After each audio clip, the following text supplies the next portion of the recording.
Welcome to Master the Game. I am Juice, and tonight we are going to be playing a campaign that is including four very wonderful little tiny forest gnomes. I know the overlay does not reflect anything forest gnomey. I will be changing all of that by the next session, I think. But right now it's kind of dark. I see some skulls in my overlay. But either way, we'll give you guys that forest gnome feel moving forward.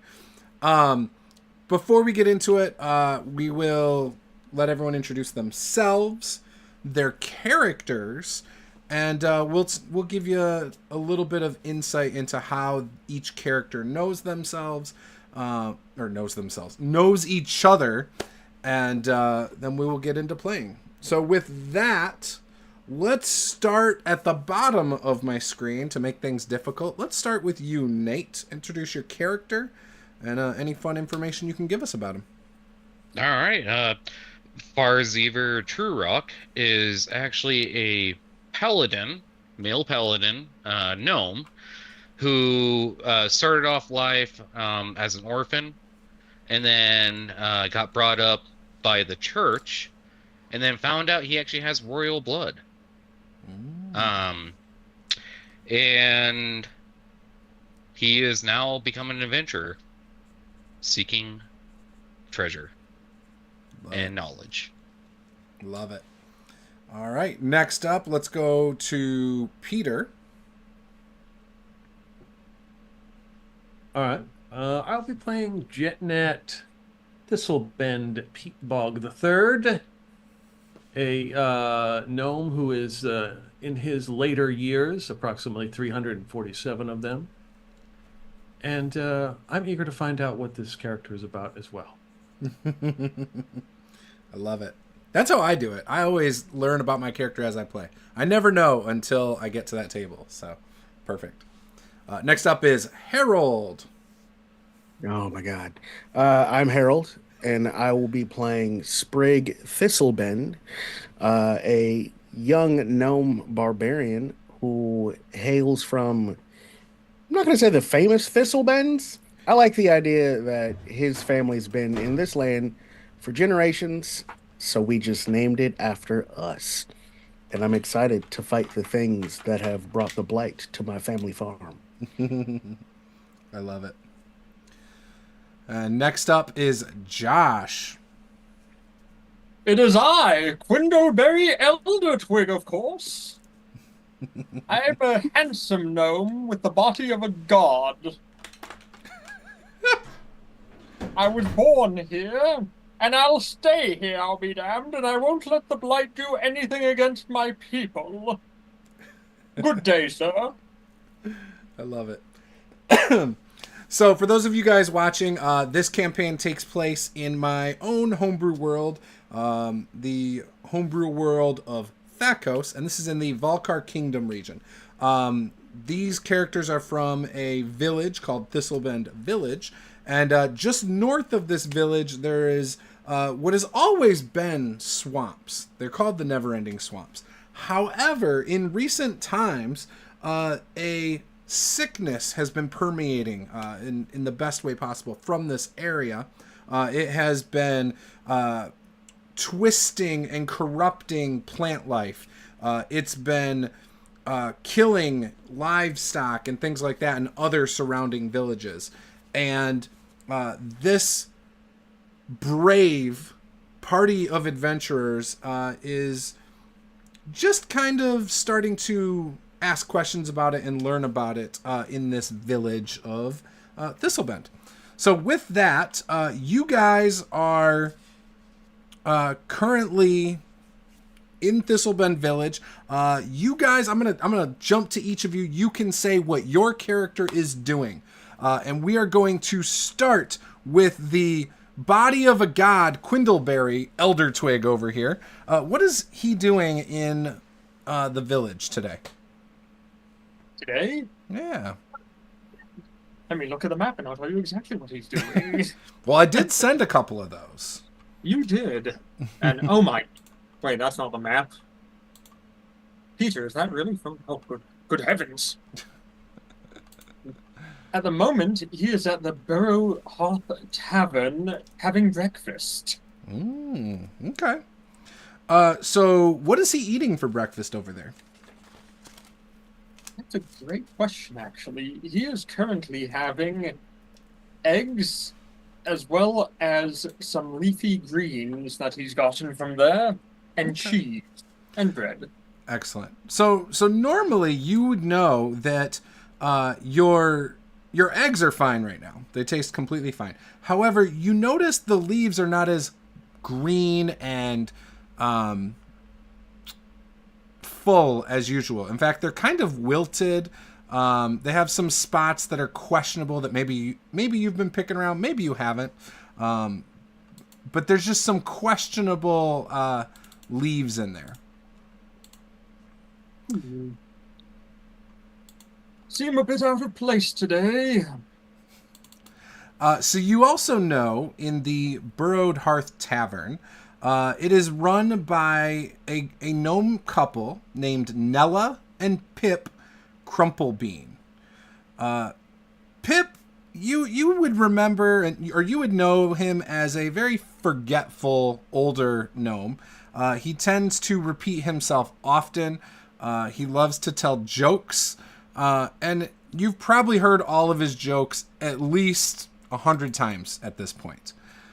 Whereas Nella is a very opinionated female gnome. She is always, raving about how important it is to have a good meal.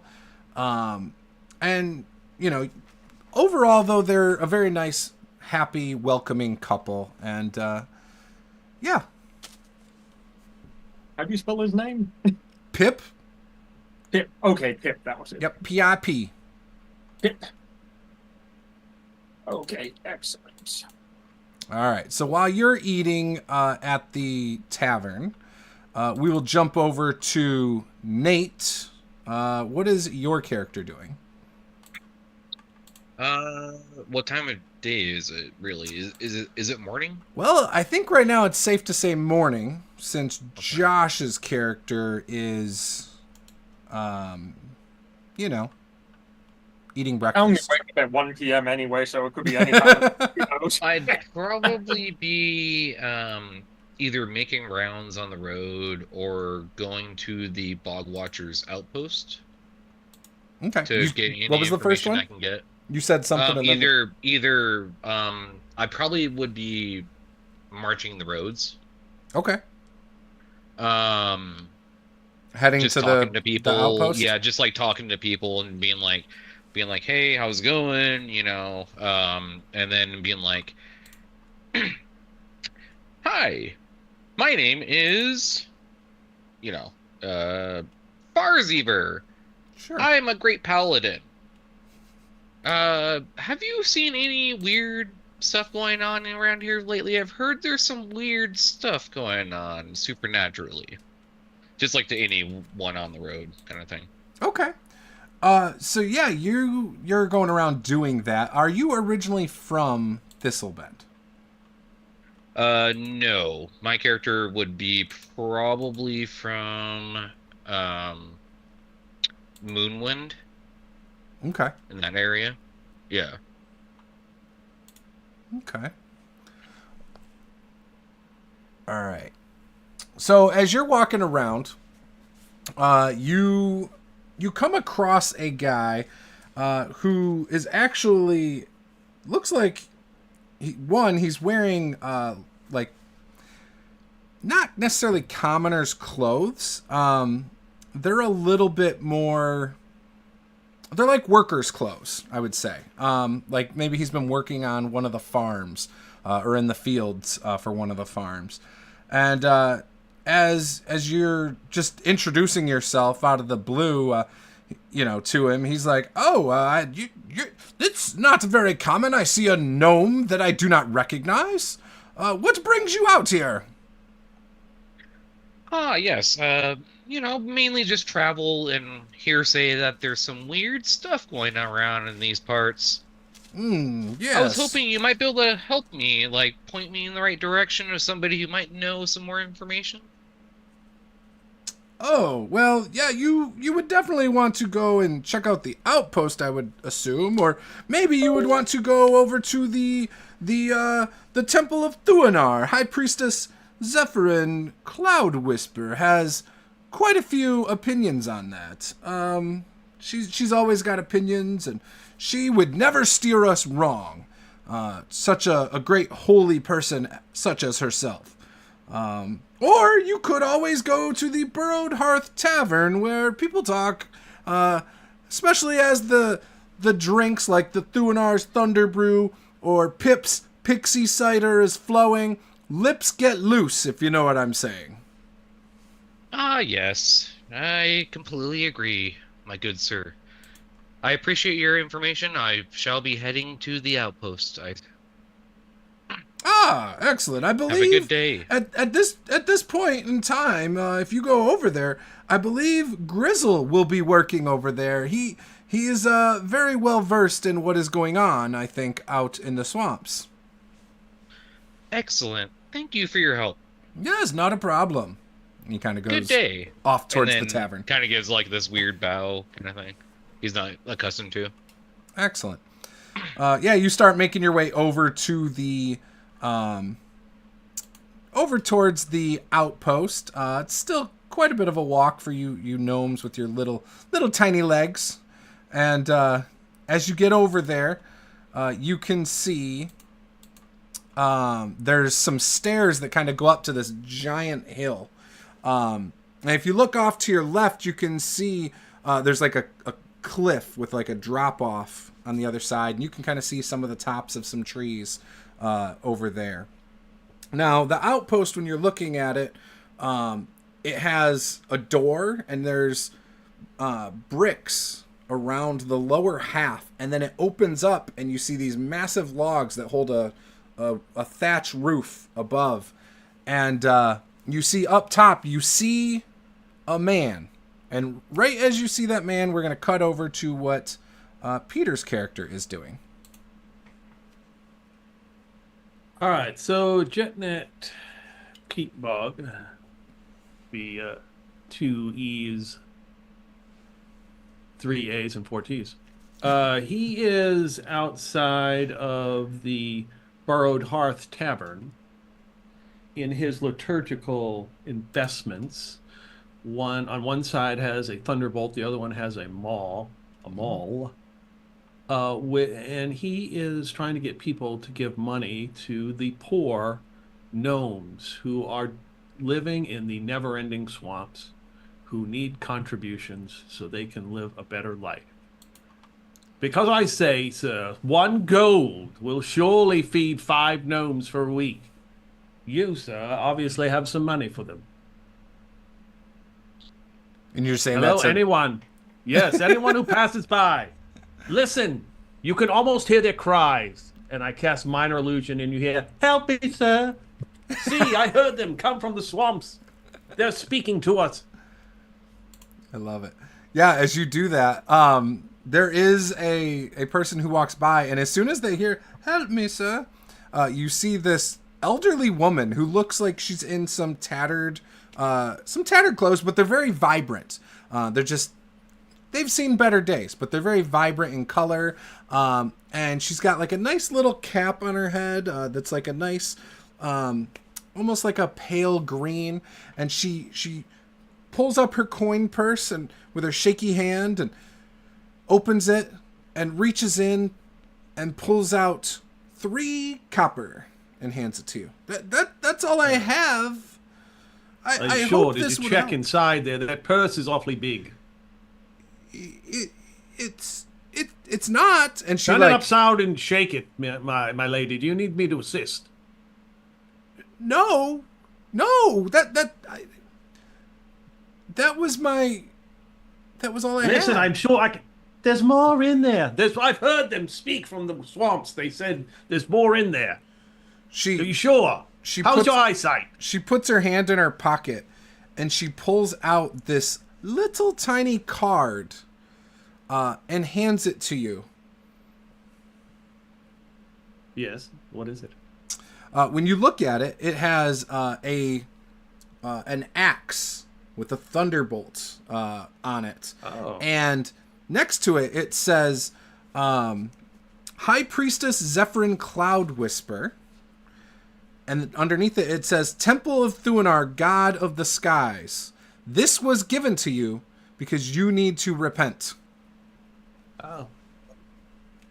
Well, 3 copper it is, my dear. Yes, repenting, of course. Thank you. May Priestess Zephyrin help you. I'm sure she will, yes. Fine lady. And then she looks up at the tavern, looks down at her coin purse, and then turns around and starts heading back from where she came from.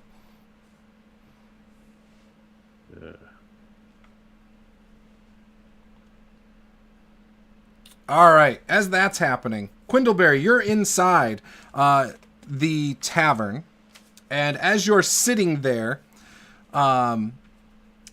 Pip comes out from behind the bar, and he says, Quindleberry, my good friend, how are you today? You're muted. Oh, sorry. For you spooked me so much I couldn't speak for a moment there. Oh dear. What? No. Well, I gotta tell you a joke. Do you want to hear a joke? Absolutely. You're gonna love this one. I doubt it. Since you are eating breakfast, I thought of my favorite breakfast joke. Are you ready? Indeed. What do you call a wizard who loves breakfast? I'm not sure. What do you call a wizard who loves breakfast? A serial conjurer! I see what you did there, Fireball. Oh, wait, no, that's not what I'm doing. My mistake. Oh, well, you love Good one, breakfast. old boy. No, it was a good one, indeed. Do you want to hear another? Absolutely. Why did the rogue bring a ladder to the dungeon? Why did the rogue bring a ladder to the dungeon? He wanted to take his stealth to new heights. You could also say he was trying to take his stealth to the next level. Oh, I like that. Oh, hang Oh. on. Let me write that one down. Let me pull out. No. And he pulls out his notebook that he writes his jokes down. Ooh, the next level. That was beautiful. I love this. Well, I better get back there. I see Nella glaring across the room, so I better get back in the kitchen. But it was great seeing you, Quindleberry. I hope you have a wonderful day. You too. Good day to you, sir. And he scurries back. Oh, Nella, I got a great. You hear him telling Nella all about the joke and how you added to it. I'm going to die. So as you're sitting here, you could see it's a very cozy tavern. You see there's a fireplace. It's keeping it nice and warm in here. Because mornings around here can be kind of chilly. You get a nice frost going outside, in the morning. And you see that people are starting to enter. There's a couple that walks in. They must have somehow snuck by Jetnat as he was shaking this elderly gnome down. They must have snuck behind him and got in or something. But this couple walks in, this male and female gnome, younger looking, probably what you would say is like a young adult couple. And they go and sit over by the window in the corner near the fireplace.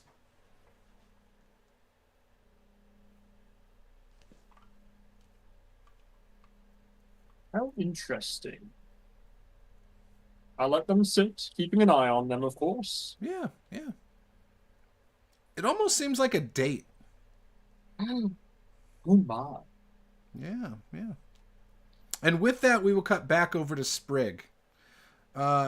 So Sprig, what did you say you were doing again?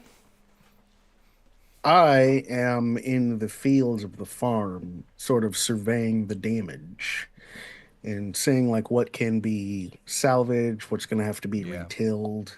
Yeah, so you can see about half of the crops are just bad. like just dead and bad. The other half are workable. But you do know that a lot of the farming you guys do gets sent off to some of the other gnome towns around. And unfortunately, you know you're not going to have enough to keep up with demand as it is. And while you're doing this, you see this paladin gnome. Farziver, what's Farziver wearing? Farziver is wearing Practically up nothing. here real quick. I don't remember off the top of my head.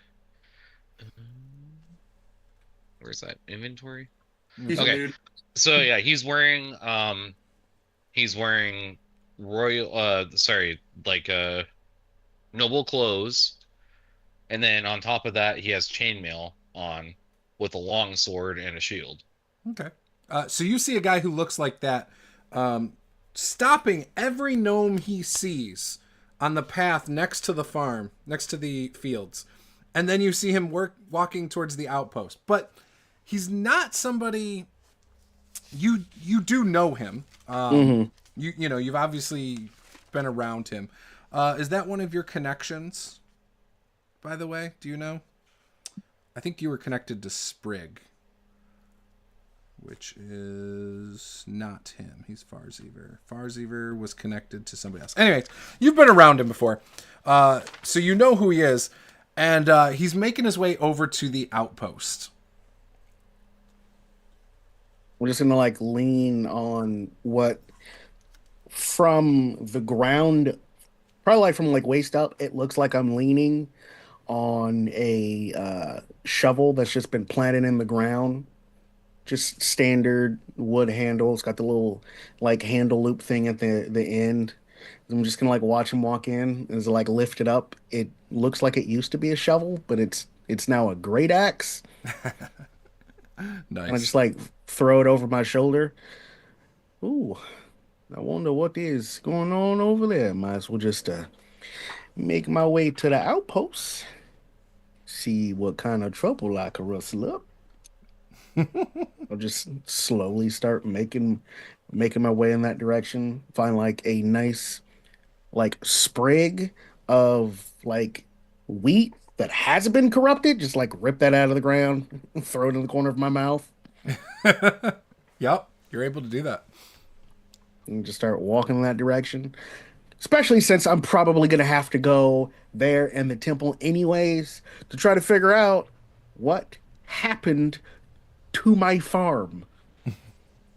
Awesome. All right, as you start walking that way, Farziver, give me a perception check. And if everyone can type in their passive perception in the chat, that would be helpful as well. Oh, okay. I'll do that. What's my passive? Get past these old eyes. Passive perception is 27. Okay. Perception is 2. Okay. Oh well. I rolled an 11. There you go. Perfect. So did we. So you're 11. You don't notice anything crazy. You just kind of walk up into the outpost, and you see when you open the door, there's some winding. I'm sorry, not winding stairs. There's a ladder that goes up right into the middle of the floor. It's just this big open room, and you can see like some arrows, like quivers of arrows on one side. You see a couple javelins, and then you see barrels of potatoes all over here. No lids. The potatoes look fine. And yeah. Potatoes? Yep, potatoes. You can mash them, Alright. smash them. You know, have them in Boil a them stew. in the stew. Yeah. All right. Is there anybody in here? Like, Not is in there- this on this lower floor. You do know because you saw a guy up top as you were walking up to this outpost, though. All right. Hello. I say, good day. I'm here to learn about what's going on with your plague.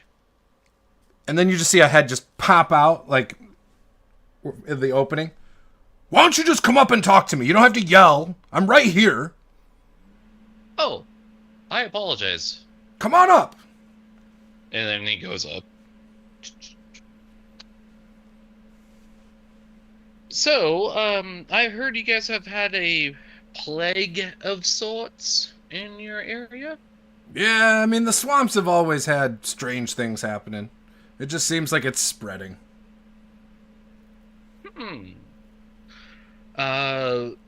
Would you consider it like a more of a supernatural spreading or a natural spreading? Well, here, look. And he kind of like waves you over to the ledge and says, look out into the swamps.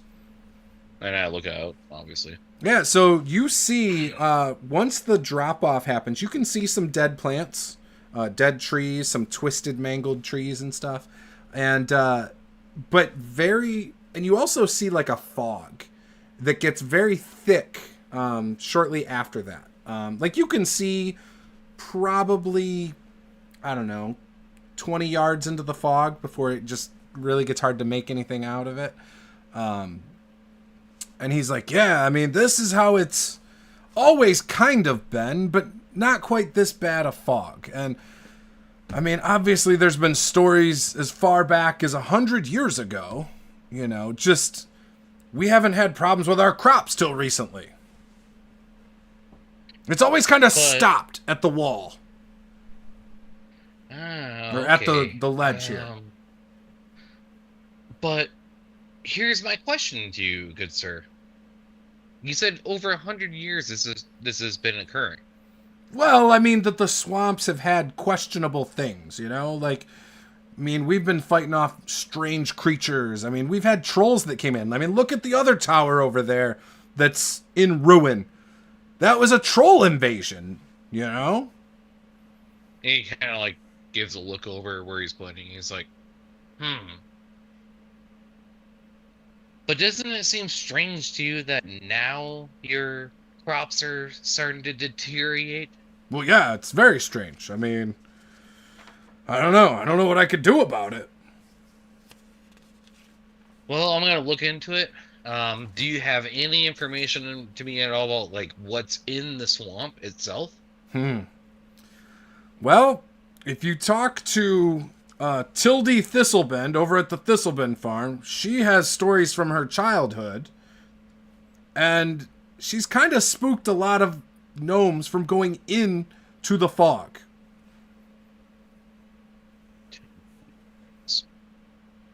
But if you talk to High Priestess Zephyrin Cloud Whisper, she'll tell you that we just need to get to Thuanar's old temple in the swamps.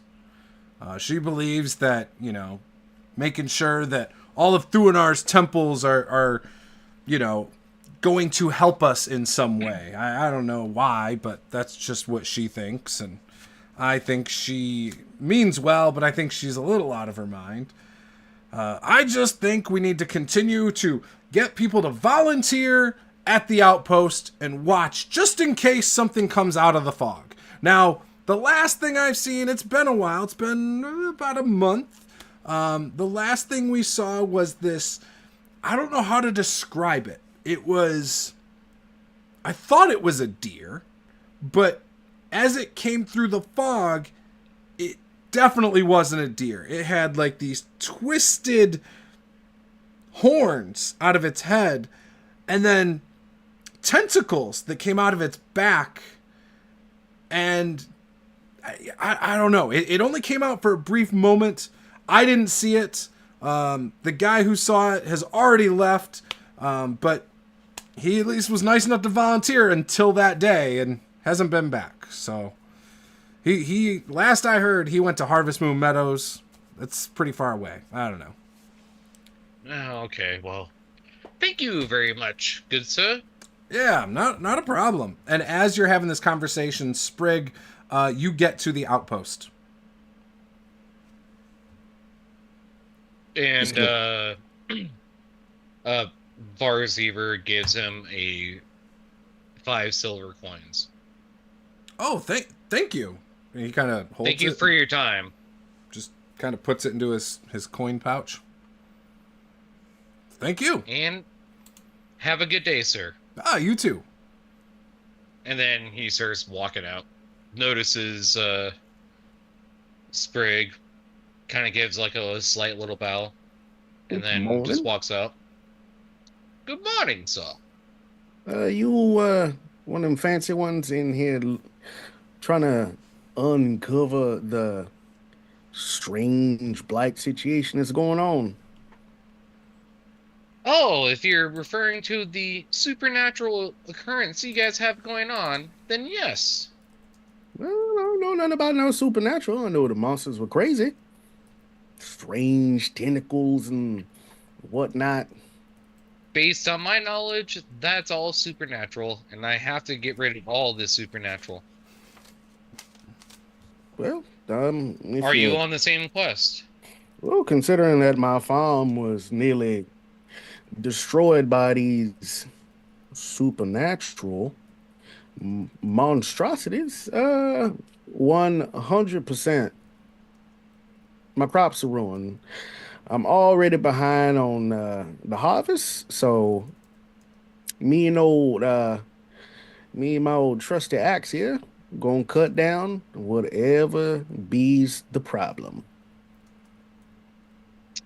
All right. Well, I've heard there's been a lot of stuff going on over the last 100 years around here, and just recently, your crops are getting destroyed, and I want to get rid of it, the whole plague, and I want to help you guys, however I can. You Well- let me know if you need my help. My name is Varziver Truerock, if you ever heard of me. But unfortunately, I don't hail from around these areas. I actually had practiced otherwise. Made a huge trip to get over here. Well, how far are we talking? I don't know. How far is that from... Yeah. I said it was West Rock, right? Something like that. Hang on, let me pull up my map. Moonwind. Yep, 1 second. Maps.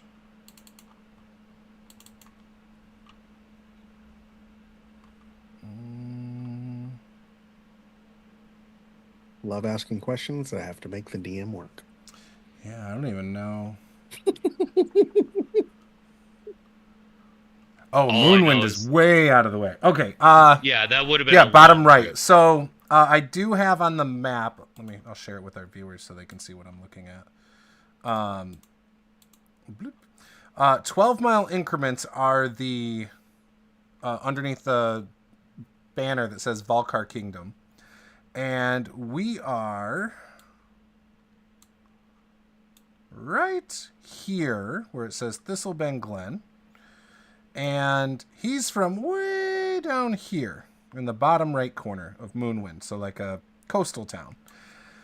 So you can't get there by boat. You would have to walk, and you would you would take a boat probably from Moonwind to Wolf Hall. Then you would have to take this nice little road all the way up around the Mystic Forest, through Thornview, all the way up by Vaulkar Keep, up and around the Royal Wood, and over to Thistlebend Glen.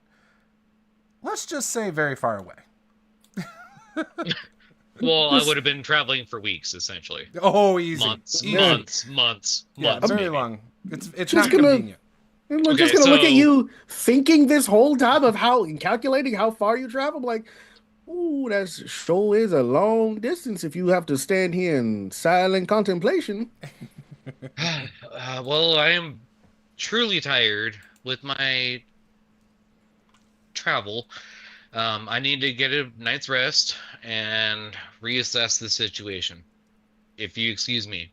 And then it does like this weird bow kind of thing, like a formal bow, but like half kind of formal bow because he's so tired. I'm not a king, but just very confused.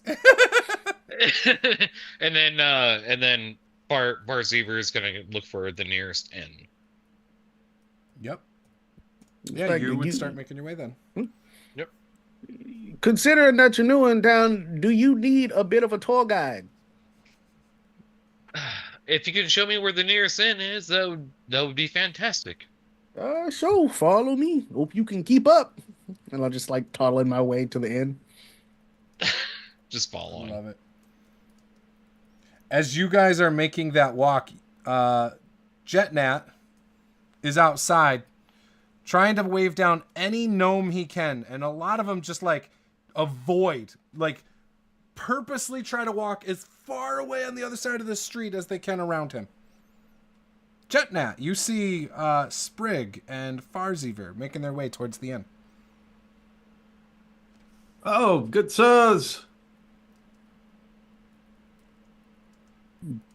Jetnat, is that you? Ah, good day, sir. All right, whatever you do, guard your pocketbooks.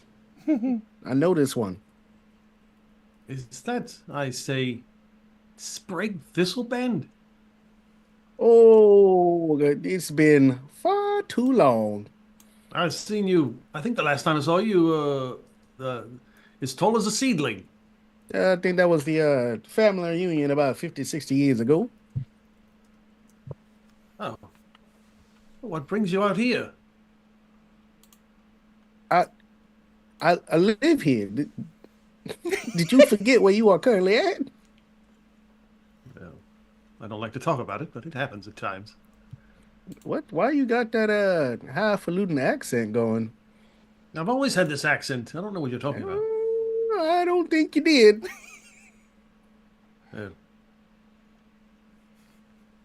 Anyway, just gonna anyhow, Sprig, what is it? What brings you out this fine day? Who is your friend here? This is Oh, Fontenap. yes. Yes, I am Farziver True Rock. What he's in? Pleasure to Oh. make your acquaintance. And you are Jetnat? Yes, that right? Jetnat. Yes, Jetnat Peatbog the Third. Well, I've been traveling for a long time to get over here. Months, in fact, to figure You out said what's True going Rock? on in these areas. Yes. We're probably related. I'm sure. I think I've seen some parchment one day. Very very long line. It was all the way to the left. I'm pretty sure. Just I think there's I think somewhere in the line. I think the True Rocks left 200 years ago. I think there was a squabble about a potato or something. Anyway, welcome back. Oh, thank you. But yeah, I'm just trying to find a place to rest for today. Just got done talking to the guy. What was that Grizzle. dude's name? Grizzle in the Outlook. He told me there was a lot of weird stuff going on here for 100 years, and recently your guys' crops have been failing. And I want to put an end to it. That That's what sounds I'm like here a noble for. cause. I'll tell you what. I have this card here that was given to me by the High Priestess, Zephyrin Cloud Whisper. Wait one moment. And I will take out my ink quill, and on the back I will attempt, I have a forgery kit, to forge her name. And I will write on the back, give Farziver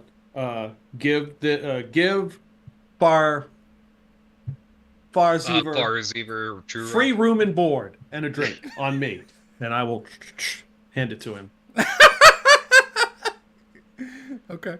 For you, sir. Oh, thank you. I appreciate it. The High Priestess spoke of your arrival. I think she had some sort of foresight. Oh, did she? I mean, Oh, I yes, only yes. heard tales. Oh, the tales are all through true. My paladin training. Oh. That was boy, it. That's the another reason I one. came here. Yeah. It feels like a supernatural effect down here going on, and I want to put an end to it. Cool, All yes. supernatural things need to die. Ah, yes. As it is my name, True Rock, and then he pulls out his longsword. Just yeah, points, okay, points very it like good. straight up and like holds it kind of like Conan Yes, and like of puts it course. up to his forehead That sure is a nifty poker. Yes, and then. Well, anyway, I am mightily tired. I'll need to, find some room tonight. So thank you. yes. I appreciate you. But in whatever you do, do not disturb the high priestess. She is deep in prayer. Because of the fog and all the things that are dying, cannot be disturbed.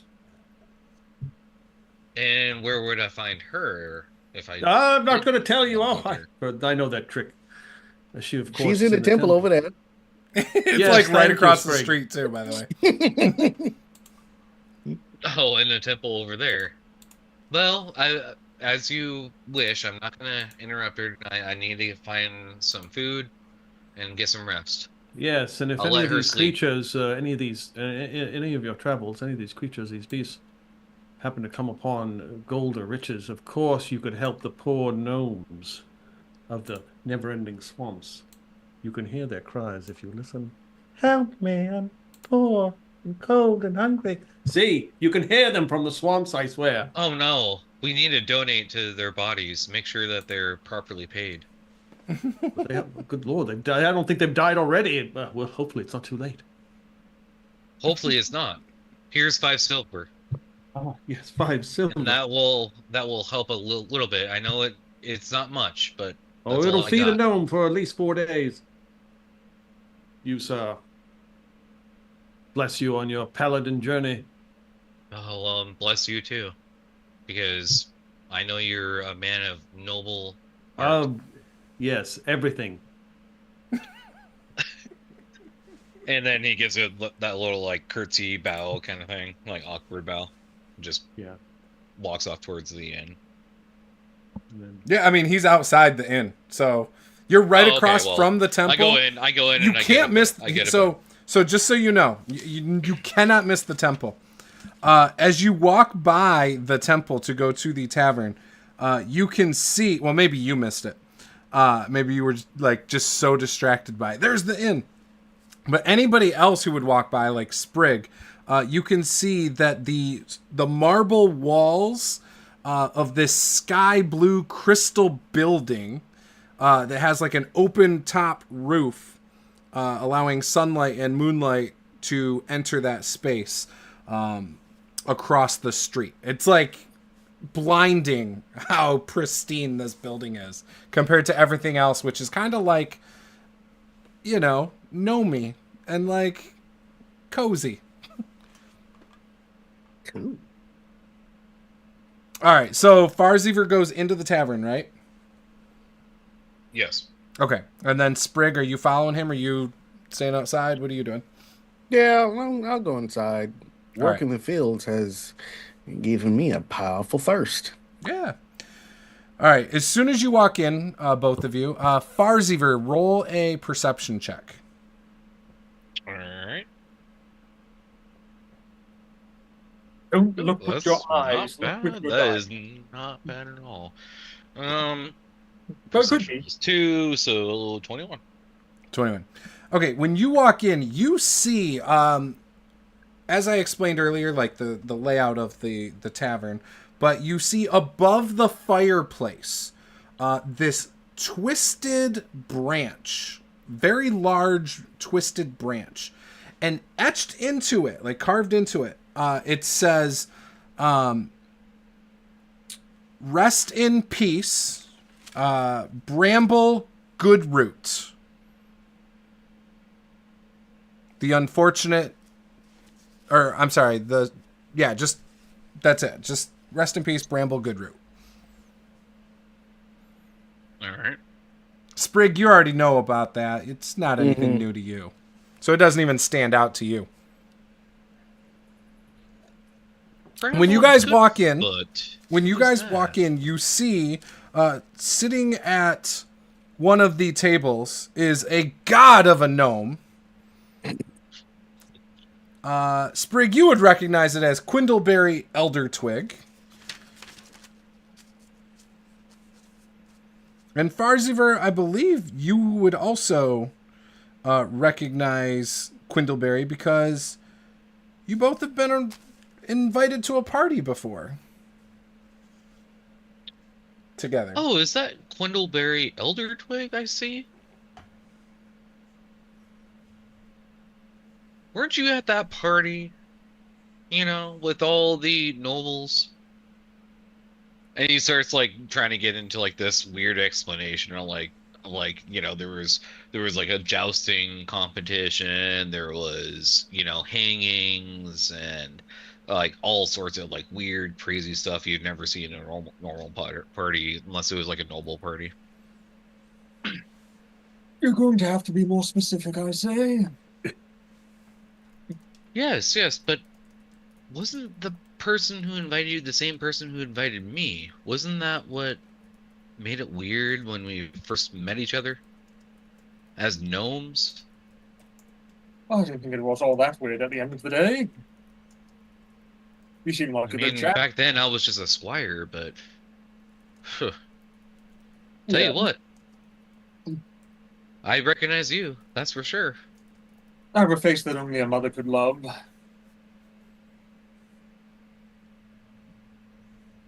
Oh, No. right. Wait. What could I do? The dwarven merchant, Hubert Gold Anvil? Do you remember that name? Of course.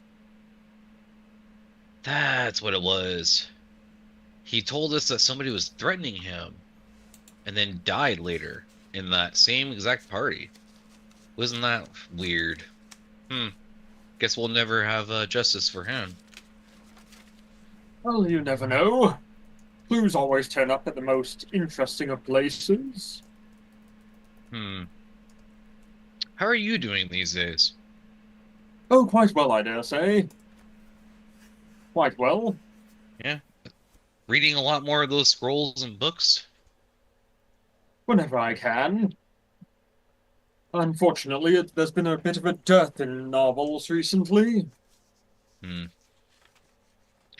Well, I'm here to get rid of this plague, whatever's causing this land to die on itself. I'm not sure yet. It's a very good question, though, at the end of the day. Yeah. Well, I'm gonna sit down and eat some food if you'd like to join. I need to get some rest too. I've been, traveling for a long time, months. Really? Yeah, to get here. I see. Where are you coming from? Well, I'm coming from. What's that called again? Dang it. Moonwind? Moonwind. That's where I was practicing my paladin skills. Ah, I see. And who do you serve? I actually haven't chosen anybody yet, so I'll just give some. If it helps, you and I think Jetnat were both interested in a item from Thuanar. Oh, Thuanar. That's right. Thuanar. Oh, is a holy wizard. throwing X. Yep. Yeah. You don't say. Yes. But I need to get some food in, and get some rest before I make my decision on what I'm going to do next. Of course. Well, Pip. You see, like, coming, like, from behind, like, the closed door of the kitchen. Quindleberry, you saying my name? Do you need more jokes? Not yet. This man needs more food, though. Well, Nell, go help him. Gosh. And he's like, I'm trying to cook back here. I'm gonna burn the stew. After he bent my milkshake last week, I could understand that. You see the door close, and then you just hear all sorts of pots crash on the floor, clearly shattering in the back. Oh, The food. damn it! And then Nella walks over. Oh, he's gonna be so mad. Yes, sir. How may I help you? Yes, just anything, whatever your special is right now. I'd like some food, and then I also have this note from what was that gal's name again? High Priestess The Zephyrin Cloud Whisperer. High The little Priestess card. Zephyr and Cloud Whisper. That should get me, in a room for the night. Nella grabs it, flips it over. Jetnat didn't come in, did he? No. She looks He's at you afraid. and she's like, he's doing it again. You know, He? I hate to. I'm sorry, sir. I don't know your name, but this is probably the 7th time in the last 3 days I've been given a card like this. Oh, you're talking about JetNet. Yeah, that charlatan. Charlatan, you say? Yeah, he's always talking things up. He actually runs a lot of my business away. Oh, I apologize. Yeah, it's okay. Do you have a room open? I can pay. Oh, yeah, we do. We have. This is a multi-floor, establishment here. Of course we do. Well, We don't I'm get a lot like of travelers from outside. It doesn't happen very often. I've been traveling for months to get here. I need to get information. Now I need some rest and some food. Yeah. I mean, that sounds great. And So whatever you have on special, I'll love it. you know what? I And love I to need hear a that. room for the night. Adventurers always underestimate a good meal. A full belly is better than the finest armor, I say. And second breakfast and third breakfast. And fourth breakfast. I thought you were a gnome. I Now love you're food, talking though. like a halfling. Well, halflings like food too, just like we do. That's true. That's true. Well, here's what I'll do. I will go. Is there anything you do not like? Since you're just saying you want the house special, we have lots of specials here. They're all great. One, I kind of anything need with to meat. see what broke and fell on Anything the with meat. floor. Anything with meat? All right, I will see what I can do. We don't have a ton of that around here, but I will go see, make sure that he didn't, drop the quail on the floor. Well, if you don't have anything like meat, then potatoes fine. Oh, we have plenty of potatoes. Yes, I love potatoes. And she runs back, and all of a sudden, as soon as she goes into the kitchen, you hear yelling back and forth. You can't quite make it out, because it's muffled since the door's shut. But there's definitely some argument happening back there. She comes back out. We're gonna get you some potatoes. You're gonna be all set, Farzavir. Oh, Sprig! How are you, my boy? I haven't seen you in a while. Oh, just been around here and there. Yeah. How's Tildy doing? Tildy is Tildy. Yeah. Same as ever. Yeah. Poor soul.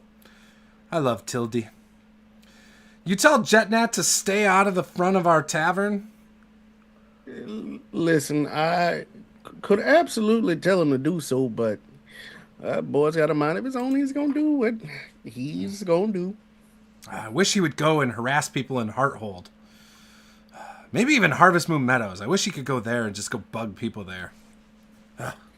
Well, from my travels, everybody has a place for something. Look, I love Jetnat, but he just We always have runs to put people some away. faith in him. Even though he looks like he's driving people away, he could be doing it for the greater good. No, he's not. He's swindling and taking their gold. Yeah, everybody has their own place, and I'm sure his heart is in the right place. Speaking of which, wasn't Tansy supposed to be coming in here? Where's Tansy? She was supposed to be here about an hour ago. Oh, I bet Jetnat took her again. God. And then she walks outside. She just goes to the door. Jetnat! And Jetnat, you're standing there and you see she just kind of comes out and she's waving a finger, a little stubby finger in your face. You ran off Tansy again, didn't you? Did she give you another one of them cards? Oh, yeah, the older woman. Of course. So What do you mean I ran her doing? off? You know she has very little money. Are you sure? Yes! The good roots have been struggling for years. Ever since Bramble died in that horrible accident in the fog, we've had nothing but problems with that family not having the resources needed to get back on their feet. Addiction swept through their family. Their parents died. Like, give them a break. You forgot that their dog ran away as well. Yes, that is true. Yeah, but that's the point. You know these things, and you continue to take them. Well, as long as the money stays in the village, it's all good. And what are you actually going to do with the money? Oh, well, good works. In the name of Thunar, of course. You're not believable, Jetnat. Neither is your stew, but neither of us stop, do they? Look, I want you to know, Quindleberry comes back and he eats all my food and he tells me it's great. Sprig always comes and enjoys my food as well.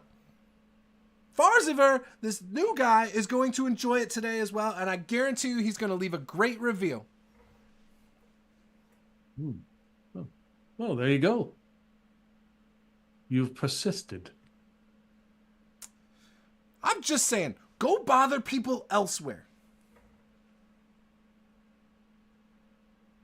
You're more than welcome to come in, but stop asking people for handouts.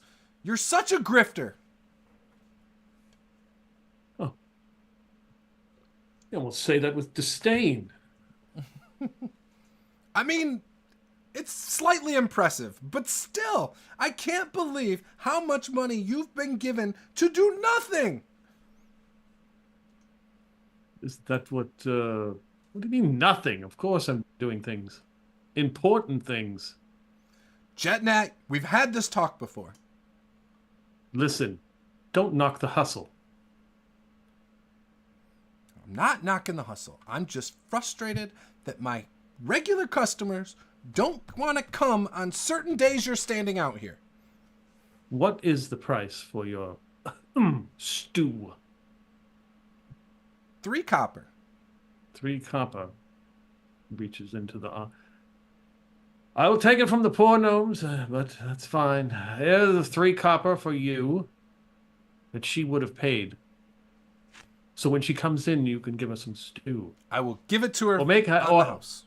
Or have a delivery boy deliver it. I like that idea. In fact, Jetnat, why don't you stay right here and I will go get a bowl of stew for you to deliver it to Tansy.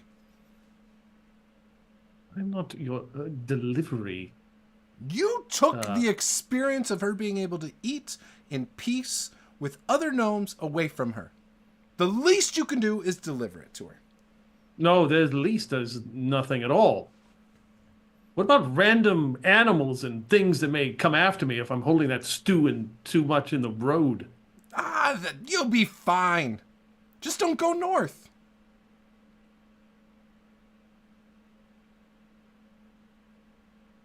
Well, it'll probably be cold by the time I deliver it. I don't move very fast anymore. I mean, you could... She likes Sprig. Maybe Sprig can take it to her with you. Well, then give it to Sprig then. Jetnat. And she's like, just please try not to be so overbearing. Oh, okay. And she's like, have a nice day, Jetnat. Bless you as well, my dear. Thank you. And she turns around and walks right back in. Oh, my goodness. Sounds like a productive conversation. Well, he did something he's never done before. He gave their money back, I think. Are you sure that we are both talking about the same individual? Look, I'm shocked too. I mean, he gave me 3 copper. Sprig, could you and your friends here possibly take a bowl of stew down to Tansy? I mean, she does live down at the end over by your farm. Yeah, I don't mind taking an old woman a bowl of stew. All right. Well, let me get that going. And would you... Farziver, right? Isn't that your name? Farseever, yes. Would you be willing to go with them as well? Sure, I'd be willing to do that. Can I get some food in me first before we do? I tell you what, the food is on the house. I'm not worried about the money. I'll take care of the food. I'll take care of the room. You do this. Take this down to Tansy, and you give her a gold piece, and we will call your room and everything good. Absolutely. Woo! It's been a long time since I've had a free meal. Yes. I'll do that. No problem. At And- your service. And how did you want your potatoes done? Just however you guys do them here. We do them Medium every way. What'd you say, Jetnat? Medium well? Medium rare. Medium rare? Yeah, Raw, I think is Raw what Jen said. potatoes. raw. I don't know, mash them up, boil them. Doesn't matter. Put them in a stew. All right. So she goes into the back, and she's back there for a minute, and she comes back out with potatoes served in every way you can imagine, like all on one large plate. So you got mashed potatoes, you got raw potato, you got a baked potato, like just a nice assortment. Since you were so wish-washy, here you go, sir. And she gives you the whole plate. Excellent. And then I just start digging in and like just eating like super fast. Like a military person, just eating Right. the food way too You ridiculously got fast. 1 minute to get done with the whole thing. Yeah. Quindleberry, sir, how was your food? It was certainly not bad, I dare say. Quite No. good, even. Oh, well, I love to hear that. You always say that our food is good. I appreciate you, Quindleberry. Well, I do my best. Well, your best is good enough for me. Now then, what can I do for you, my dear? Oh, if you just want to go with them and deliver this, and she, she puts the other bowl of stew on the table. Deliver this down to Tansy, that would be wonderful. Not particularly, but how could I say no to that smile of yours?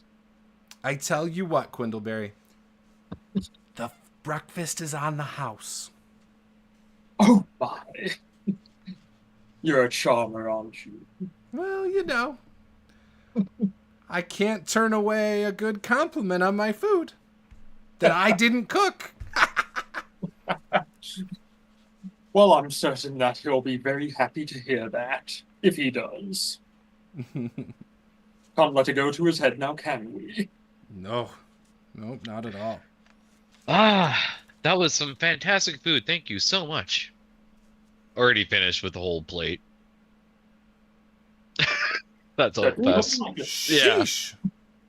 Sprig, have you ever seen someone eat my food so fast? You mean all I can say is I didn't see better manners on a hog.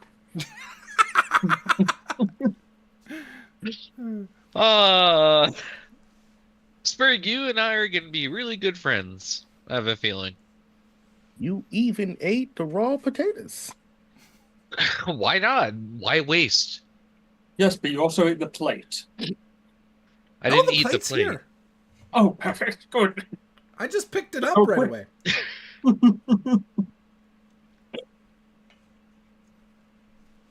Well, we got a bowl of stew to deliver, and the day ain't gonna get any longer.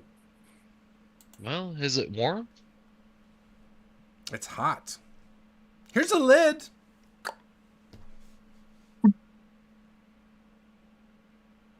And chopsticks. Well, I probably trust Sprig holding this more than me. Just take the bowl. There you go. It's very hot. Roll initiative against the bowl. Not for these calloused I was hands. gonna say, you're a worker, man. You're over there working on the farm. I'm working for the weekend. Right. All right. Right there. Let's take a quick 5-minute break, and then we will be right back. Don't go anywhere, guys.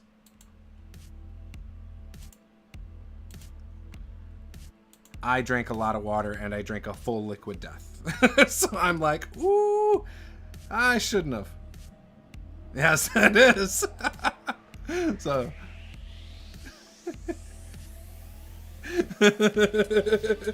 Yeah, otherwise you'll forget it. I'll be right back.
You forgot all your notes about your character, didn't you, Nate? Like all your connections. No, you're good. It's all good. It was just those two. It was the axe and then that party thing. But the axe could also not be known yet, so that's not a big deal. It didn't like...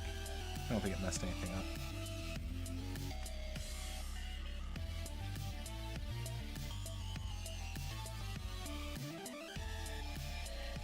What, Peter?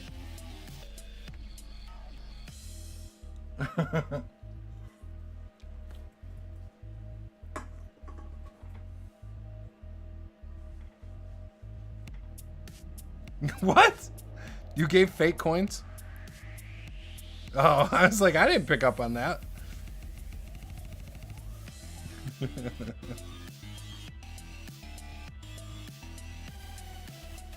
The only secret that's the service that's secret around here is your service over there, Quindleberry.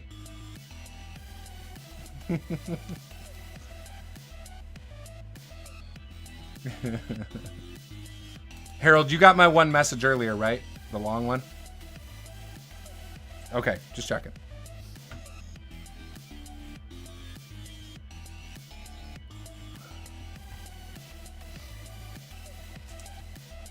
I'll be honest, this whole thing has not gone where I thought it was. No, it's okay though. It's okay though. It's all good. It's all good.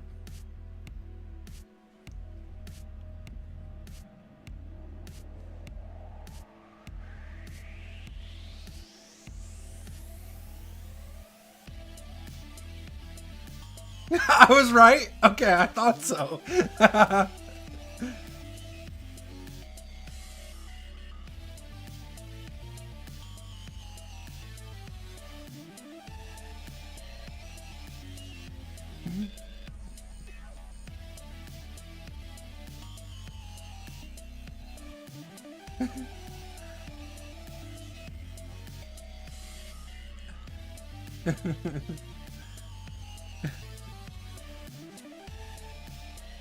That was awesome. You out there swindling people, man.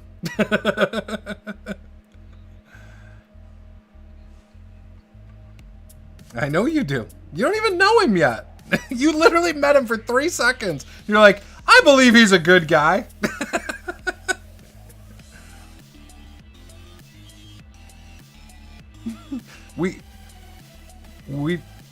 We've learned Farziver is a horrible judge of character.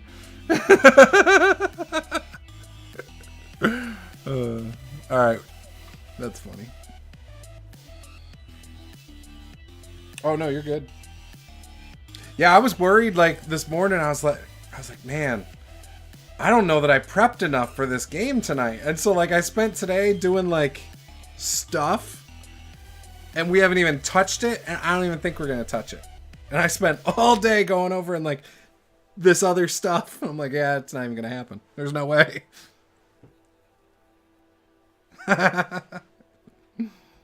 Maybe.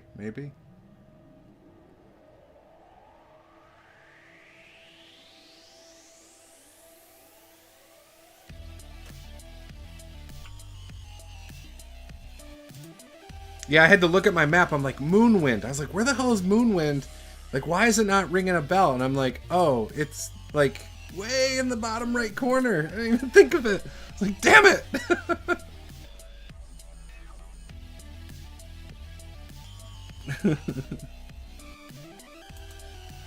Basically.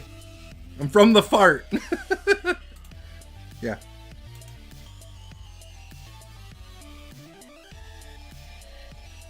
Yeah, why not? You've never played a JRPG before? Yeah, exactly, with this Buster Sword. That's my favorite game of all time. Oh, the new remakes? Yeah, I haven't played those yet.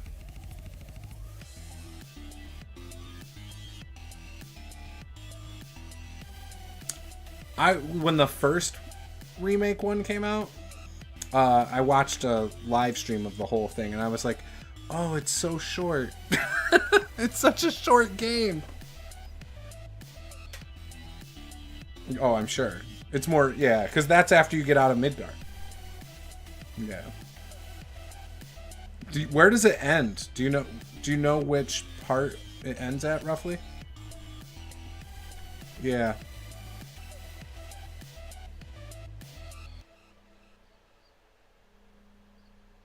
Well, you in the original game, you go across the sea at the end of the second disc, yeah. Or no, end of the first disc.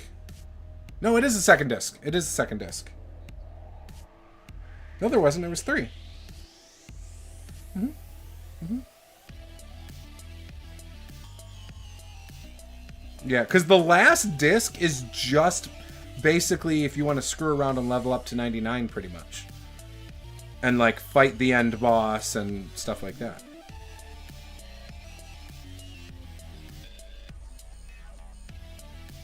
Yeah, it's not very... There's not much on the last disc, it feels like.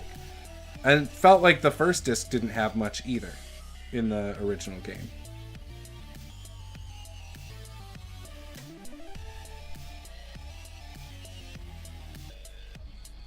Yeah. Yeah, I'm curious. Well, you couldn't play with him anyway when you got his limit break. I hated that. I always hated that you lost control of him.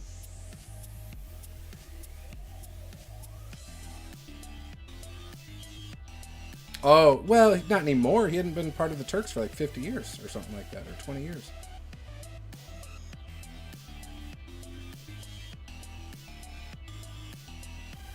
Oh, so did they like rewrite it or something? Yeah. Yeah.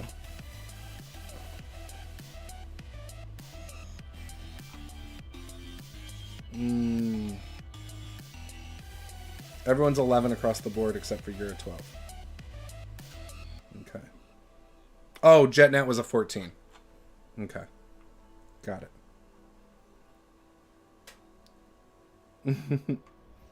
All right, we're good to play?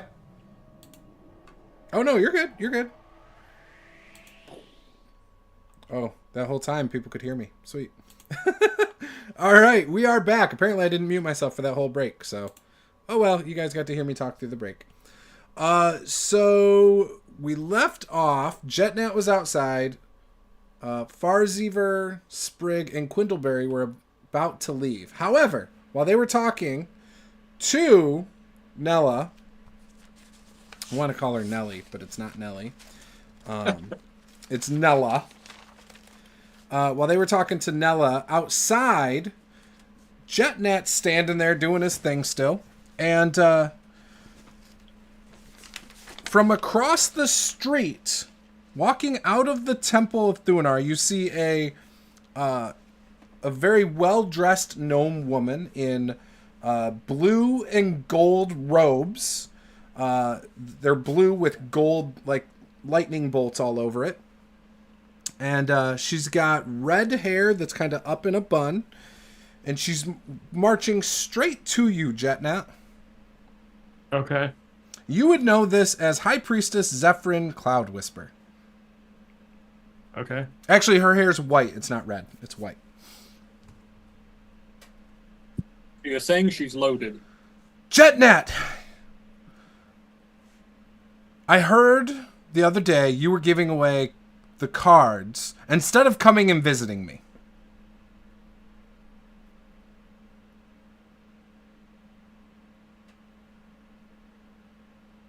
You're not... No, stop. Don't do this, JetNet. You know I am deeply concerned. We've talked about this, all right? And I need somebody to go out to the Temple of Thunar that's out in the Neverending Swamps. I still believe you can do this. We talked about this. When you went to the city, you said you would do anything I needed when you got back. You said, oh, I would happily help you. I'm asking for help. I need help. Is she yelling in the street? No, you guys are inside. You can't hear this. Okay. All right. In the swamps. Yeah. Okay. Sure. Why do you not want to help? I am helping. I'm collecting alms for the poor. You are not. We know the truth. You can handle the truth, lady. There aren't just random stray gnomes out in the Neverending Swamps. It's too dangerous. You know this.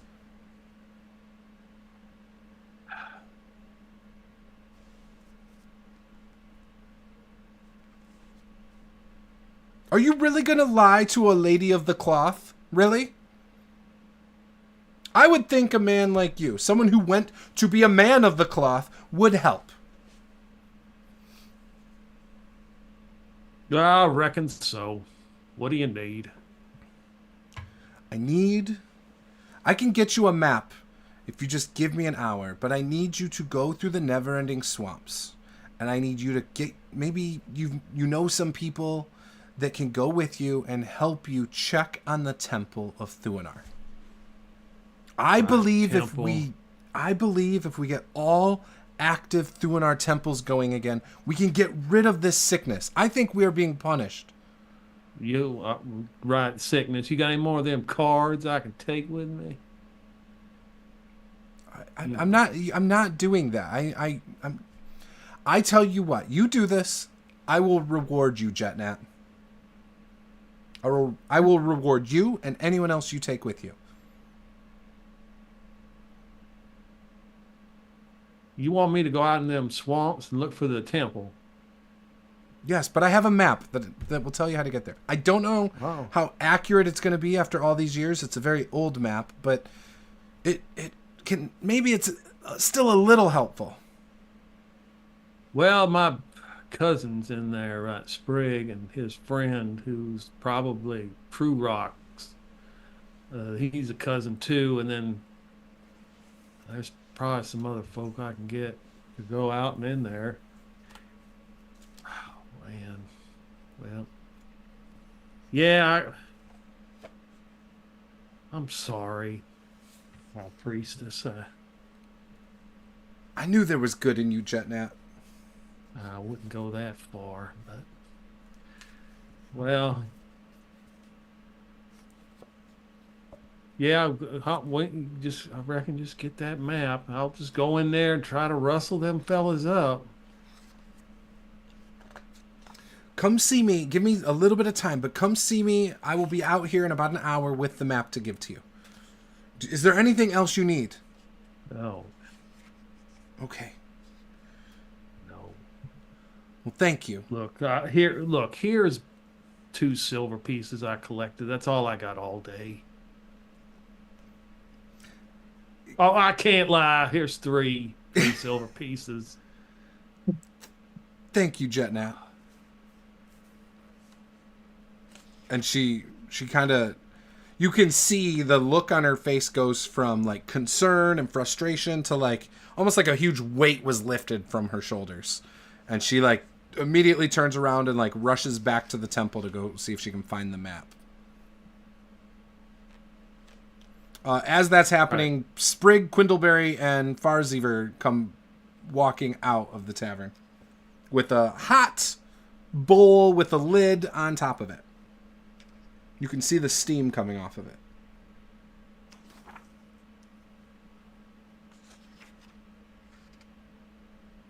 I dare say, where are you going, fellas? I want to go ahead and take this bowl of stew down the way here and doing a good deed. Mainly just following these guys. I have You absolutely. want to come? Oh, sure. Just a lovely jaunt on a day like this would be quite delightful. You're a fellow member of the cloth. Would you like to join us? Of course, yes. Sure. I will. And who is it that you follow? The Thornar, of course. Oh, what a coincidence. So do I. Hmm. Let me have a look at that stew there. I'm gonna look at the stew, give it a sniff. Don't put It your smells nose- delicious. Smells like Teen No. Spirit.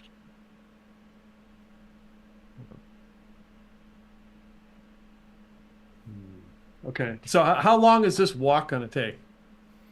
So you've heard about it. It's probably a good. It's a good 6 mile. Or hang on, let me pull up my map real quick. It's not that far. Yikes. It's not that far. It's probably only a few minutes north if you guys find it right away. Is it 10 minutes long? At least, yeah. Yeah. Okay. As I'm walking, I'm going to cast Purify. Food Oh, and drink. as you're going to the house, you mean? Sorry, I thought you were Yes. talking about to the temple. Oh yeah, no, No. it's not even like a minute. Okay, then I won't do that. She'll just have to take her chances. Yeah, so you guys are walking down. You walk past Sprig's farm, and you can see sitting on the porch is gosh, why do I keep struggling with these names? Ugh. Tildy Pansy. Thistlebends sitting on a rocking chair on the front porch. I mean Tansy. Who? Huh? What? No, I'm talking Tansy? about at Sprig's farm. You're walking past his farm. Oh, my bad. you bad. see, Okay. yep, you see Tildy sitting on the porch on a rocking chair, and like just across the street from that, you see a house that not in the best of shape. It's fine, and you know that is Tansy's house. Okay. And as you're doing it, Tildy waves at you guys. I give her a wave back. Wave. Farnsworth. Oh, who's your friend, Sprig? Just a couple of newcomers, giving them a bit of a tour. And you remember Pete Bog? Yeah, Pete Bog. How's old Jet Nat doing over there? As shifty as ever. He learned from some of the best, I know. I just wave. How far away from her are we? Oh, you're probably a good 30 feet. I Does your take new... like Oh, sorry, go ahead. I take like 20 steps and I flip her a copper piece. I mean a silver piece. She And catches it. Doing a tap roll. Ah, Tails, I win! Does your new friend want to hear a story? Ah, story? What story? Yeah, oh, I'll tell you all about the Twist and Fog if you want to hear it. It's like, well, too late for that. Absolutely. I love soup's all gonna be adventures. Where are you from, friend? Ah, I am from... I can't remember that stupid name. Moonwind. Moonwind. You know how that place got their name? I don't know. Well, supposedly a noble farted. Yeah, that's not the story, though. I'll tell you the story. So, it's kind of a sad one. So, I when I was little, you know, we're talking long time ago, there was a fog that was rolling in from those swamps. And this was back when it wasn't common for fog to be seen from this establishment. And, this fog was rolling in from the swamps, and with it came things no gnome should ever see. Creatures with claws. You could say they were unknown if you would. Oh, sorry. What was that, Jeanette? You could say they were unknown, almost unknown. You interrupted my story for a joke. Unknown? That is not a joke, I say. All right, Unknown is unnatural, and the unnatural needs to be destroyed. Oh, you better be careful saying stuff like that around here, friend. There's a lot of things that are unnatural around here that are perfectly fine. And then he just kind of like sits back and just listens. Magic Just is says his very mouth. unnatural. Anyways, we saw creatures with claws and tendrils of shadow. They bellowed things in my mind, promises of power and secrets I dared not listen to. My friends and I barely made it back to the village that day, but not before seeing what became of poor little Bramble Goodroot. The fog touched him, and his body twisted in ways that no cleric could ever fix. His laughter turned into sobbing, and his eyes glowed with unnatural light. And then he began to run into the fog, and that was the last we ever seen of poor little Bramble Goodroot. Now, this wasn't normal fog. This is not like the fog you see right there. It was green. Bramble Goodroot, you said. Yes, Bramble Goodroot. I saw that in the inn. Oh, yes, there was a tree nearby that when the fog touched it, it twisted and mangled that tree. That was his last known whereabouts right there. And so when the fog lifted for a brief amount of time, someone went down and cut a branch off that tree. Yep. But yeah, so if you do ever step out and you see fog and it's got a green hue to it and you hear whispers coming from it, run. That's my story. Sprig, how you doing today? How are the fields looking this morning? Oh, looking horrid as ever, but they'll bounce back. Nature always does. Yeah. I heard we got some new workers coming in to work the fields this week. I'm pretty excited about that. So, we won't necessarily need all your help like we've been getting, just because we got some new workers. But I do appreciate everything you've done around the farm. Well, that's why I'm here. So what is that little bowl there for? Are you bringing me some supper, some lunch? No, it's for Miss Goodroot alone across the way. Oh, Tansy Goodroot? Oh, I saw her earlier. She looked so sad. I saw her walking down towards the tavern, and then she came back shortly after, very sad looking. I don't know what was going on with her. Well, I do believe she misplaced a couple pieces of copper that she was gonna use for her supper and such. So, delivering her a bowl, just gonna give Peepaw the side eye. How many times this week has she done that? Gosh, Sprig. Oh, that's a good question. Peepaw, how long you been in that town? How bad is your Alzheimer's? She's very absent-minded, I would say. Who are you? Someone will help her. I'm sure she'll figure it out at some point. Well, go get her that bowl before it gets cold. Thank you for listening to my story, Mr. What was your name? Varzever. True Rock. Oh, that's a wild name. Okay, I like that. That's an unnatural name. Now, let me ask you a question. You've been around here long enough. Yeah. Now, in your honest opinion, when people go into the mist, does that always happen with the green tentacles? Look, me and my friends for years have been telling people not to go up in there.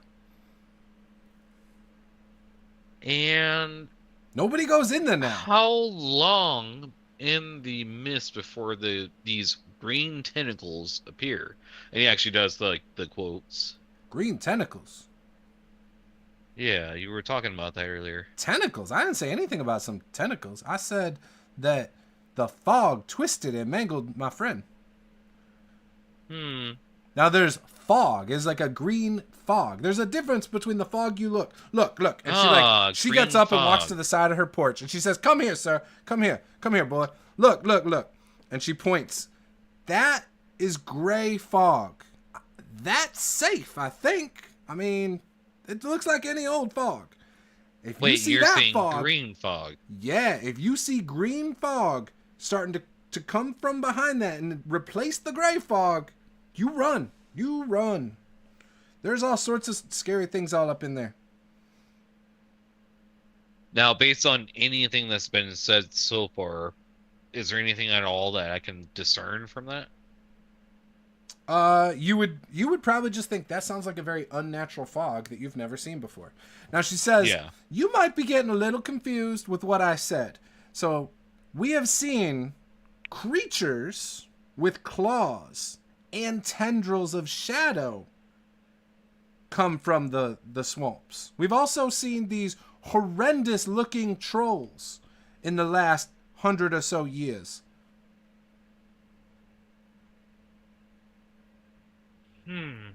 Looks like I need to investigate then.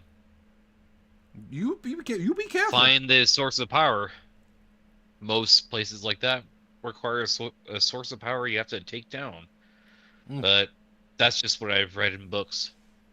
That reading stuff is hard. I don't like reading. I appreciate your time. He hands her a full gold piece. I appreciate that. I just want to say my favorite stories are not read, they are spoken.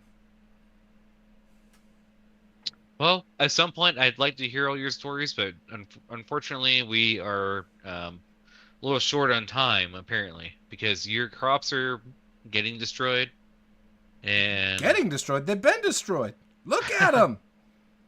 well, it's getting worse. That's what I mean. Yep.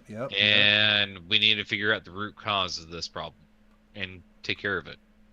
All right. Well, I don't know who's on my side, but I'm gonna do my own thing until then. You do that. You be on your way, and thank you for this gold. I don't know why you gave me gold. And she flips it over to Sprig.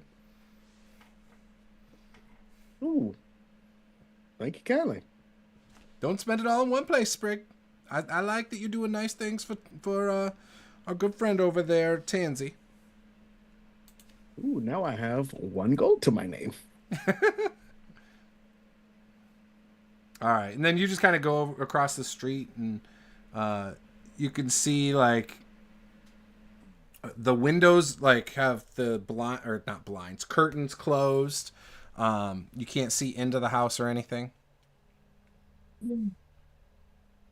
Just walk up and give a knock on the door. Oh, hello! And she opens the door, and you see Tansy standing there. Oh, hey, Sprig. Good day, Mrs. Goodroot. Just dropped by to drop off a bowl of stew. Oh, thank you so much. You are so sweet, Sprig. Well, I do what I can.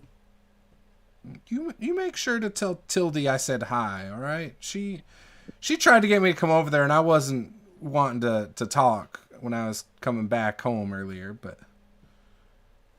Well, between you and me, she is a bit long-winded. Yeah, but I love her stories. I mean, we've known each other for our whole lives. It's a shame what happened to my brother. Shame indeed. And not many of us carry those memories with us. Well, like they say, as long as you remember him, he ain't gone. I'm afraid he is. And I'm afraid that day he lost his self. Well, if there's anything I could do for you, don't hesitate to let me know. I won't. And I did tell there were some boys looking for some work. I did just the other day tell them that that Tildy was looking for some workers. I hope they actually got a hold of her. Oh, no, yep, they sure did, and the farm soon enough is going to be right as rain. Oh, that's good to hear. I hear there are some good boys, so I think they'll do a great job. Well, thank you, Sprig, for being so kind and bringing this by. If I think of anything, I'll let you know. If you see Tildy anytime soon, tell her I'll stop by and see her in a couple days. I got some things to take care of. Yes, ma'am. Thank you very much. Bye. And bye to all your friends. It was nice seeing you, Jetnat and Quindleberry. I don't know who that guy is, but he's kind of got some fancy metal shirt on. That looks nice. Oh, that reminds me, before you go, I believe someone said you dropped this from your purse, and I'll give her the gold coin that I just got. No, I haven't had a gold coin in who knows how long. No, apparently someone said that there was more in there, and I guess you shook it out, and it must have just fallen out. Wow. Well, thank you. And like, she just kind of seems excited. I don't know what to say. And like, you kind of start seeing her like getting emotional. This is gonna feed me for a while. Thank you so much. No, of course. And she pulls out her empty coin purse and drops the gold in it. And you just hear thump of it hitting the bottom of it. Yeah, just make sure you just give your coin purse a bit of an inspection. Just make sure there's no holes or anything in it. Don't want to go around losing any more copper, silver, gold, what have you. Yeah, the good things do come to those who donate. This is great. I bet that the high priestess, when I gave her that 2 copper the other day, I bet this is for that good deed. I bet this is because of that. Have a great day, guys. I know I'm going to. And she like closes the door, and you can hear her like after the door closes. Yes! Yes! Suckers! Well, that was my good deed for today. Well, I guess we're done with good deeds then. I'm back to being penniless. What happened to the gold that the tavern person gave you guys? Does Jetnat have that? Yep. Or somebody had it. No, I've got 1 silver piece left. I took the bowl. Money was not handed to me. She gave, Wasn't me? I think, Barzever the gold piece. Let's just pretend Farziver also threw a gold piece in. So she has 2 gold. She's rich now. Oh my She's God. like loaded. Sorry, what's up? Did you have the gold from the tavern person to give to Tansy? The gold to give to Tansy? Yeah. Yeah, I have plenty of gold for that. Oh, okay. Well, no, I mean, did the tavern owner give it to you? No. Okay. I don't think the tavern owner remembered to give But- gold to anyone. But I can Oh, give it's okay. her a gold. Oh, it's all right. We'll say you did it already. Yeah, I'll She's just say like super happy. I gave her a gold. All right. You don't have to take it out of your inventory. No, I'm doing it. All right, so now she's got 3 gold then. She's loaded. Jetnat's over there like, ooh, I can make 3 gold now. All right. Problem is she has to pay it back with 180% interest. Yeah. All right, what would you guys like to do? Well, I'm basically gonna put my faith in them because they know this place better than me, clearly, and just say, hey, whatever you guys think is best, I'll follow you. What do you say we all go by the church, the temple there, meet with the high priestess? I think she may have some kind of offer or information on what we seek. Well, what you all seek. What do we see? I thought it was the Answers to Holy the Grail. questions. Well, I mean, not much for asking questions, but if she's got information on dealing with this whole blight, that's probably where we're going to have to go. Better than a poke in the eye with a sharp stick. So you guys walk up all the way back down by the tavern where you see the Temple of Thuanar across the street. Like I said, it's the building is made of marble. It's the only building in this whole village that's this fancy. And it's got it's marble and it's got sky blue crystal all over it. When you open the door inside, you see that there's a little bit of like a where you're like shielded from the elements, I guess.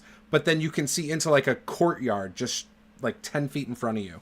And in this courtyard, it's there. That's where like you would worship. That's where the altar is. That's where the pews are. Like there's not pews. There's benches. And on the walls surrounding this this space, there's a massive mural of a stormy sky that dominates this whole interior.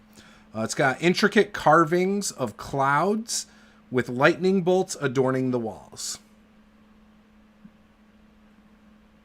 Is there a fountain in the courtyard? There is, right behind the altar. So, of course, I will make my usual walk over to the fountain and peruse it to see if anybody has put anything in the fountain that might be of value. There is a lot of copper.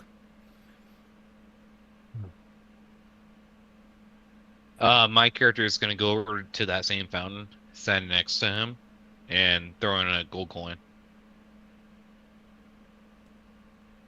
And you see a silver ladle that's kind of just hanging on a hook on the wall near the fountain. And then I'm going to give like the proper, courtesies and stuff for this god, pray, all that good stuff, and then walk away from the fountain. As you're doing this, in walks High Priestess Zephyrin Cloud Whisper. Oh, Jetnet, I got tired of waiting outside. What happened? What took you so long? You're supposed to be back within an hour. You're muted. No. Oh, you just weren't talking. You just moving your mouth. You're mute again. I don't say anything. I walk over next to us. Look, I mean, we had to go deliver some stew to Tanza Goodroot, so. But they're all here. Did you get sucked into hearing one of those stories from Tilde again? Oh, yeah, I mean, it was a story. Yeah, it's changed about 3 times, but that's all right. It's okay. Yeah, you're forgiven. I completely understand. And obviously you were doing something nice by taking Tansy, her stew. So all's forgiven. Can I get that in writing, though? For now, you're good. Yeah. Well, you said I'm forgiven. Can I get that in writing? Put on one of your cards. You're funny, Jetnat. I'm not giving you a card. I'm not. Nope. And she pulls a scroll case out, and it's a nice one. It's an ivory scroll case, and she's like, this map in here is a couple 100 years old, okay? Again, I don't know how accurate it's gonna be, but here you go. And she hands it over. That will tell you how to get there. I look at the scroll case. Can I estimate how much it's worth? A lot. It's whatever an ivory scroll case would be in the player's handbook. $5, and I'm taking a huge risk here. Yeah, I'll keep that safe. Sure. Oh, and real quick, I can. And she pulls out another scroll that was already on her hip. It's always on her hip, and she opens the case and pulls a single scroll out and screws the cap back on. She's like, it looks like you brought some friends. I can cast aid on you and 2 of your friends, or your 3 friends, however you guys want to do it. But I can cast aid on you, and it'll last for up to 8 hours. Yeah, that sounds like a good idea. I reckon just, the 3 of them will be fine. Okay, sounds good. Sprig, Quindleberry, and your friend, do you guys want to come over here and I'll cast aid on you? What does this particular spell do? Well, since you guys are offering to help me out by going and finding this Temple of Thuanar that's in the Neverending Swamps, I figured the least I can do is help you as much as I can and cast aid. So aid will make you a little bit more durable if you do get into any sticky situations with any of these crazy creatures we've heard about before. rumor has it that the scratches won't be as deep. Question. Yep. Rule question for the new edition of D&D. Yep. Does aid still, when it's upcast, only increase the number of health, so it still only affects 3 people? Yeah, so... Okay, give it to does. everyone else except me. I'm a real-line character. Okay. So it is hit points increased by 5 for 8 hours. They're temporary. Or does it say temporary? It doesn't say temporary. So your hit point maximum increases by 5 for 8 hours. And it's not upcast. So it's just a first level aid spell. I will take it. Excellent. Hello. And we'll just say for the sake of this, it is 1 p.m. today. Just for the sake of it. I'm going to make a note of that. 1 p.m. aid. Perfect. Okay. So then by the time it's nighttime, it'll wear off. She also lets creatures never come out then, so that's good. Yeah, right. She also tells you guys, the 3 of you who weren't there for the conversation earlier, she says, and should you guys, go to the temple and, make sure that it's in good standing, good condition, and we can get it reopened and get some priests out there, I will reward each of you. So, that goes for you, Sprig, Quindleberry, and you, sir. What is your name? I see you mouthing something, but I can't read your lips, boy. What are you saying? He does that from time to time. Farzever. Farzever. Yeah. And we'll say, I will do it free of charge. Well, I whatever you see fit, but yeah, whatever you can give to the local populace would be best for me. If you want to donate whatever that is, that would be fine as well. Yeah. And if you find anything there, if it's anything for Thuanar, and it represents, what we believe, if you can bring back any relics or anything, I would greatly appreciate that as well. Hail Thuanar, and he does this Tim Tebow pose. So you drop to a knee? Yeah. Oh, get up. Don't be doing that. I see you obviously are a holy warrior for Thuanar. You don't need to kneel for me. I'm just out here doing the same thing you're doing. Spreading the good word. Well, one day we'll purge this land of evil. I believe you are correct, and I believe it starts with this.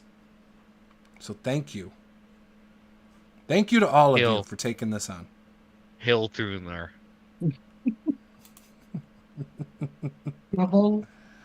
Awesome.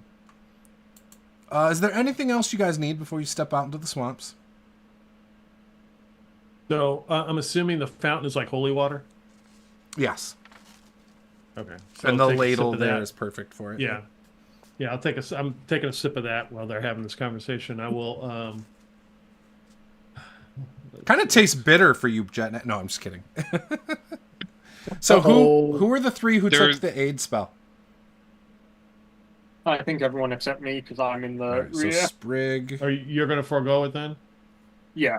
Jetnat, And Farzever. okay.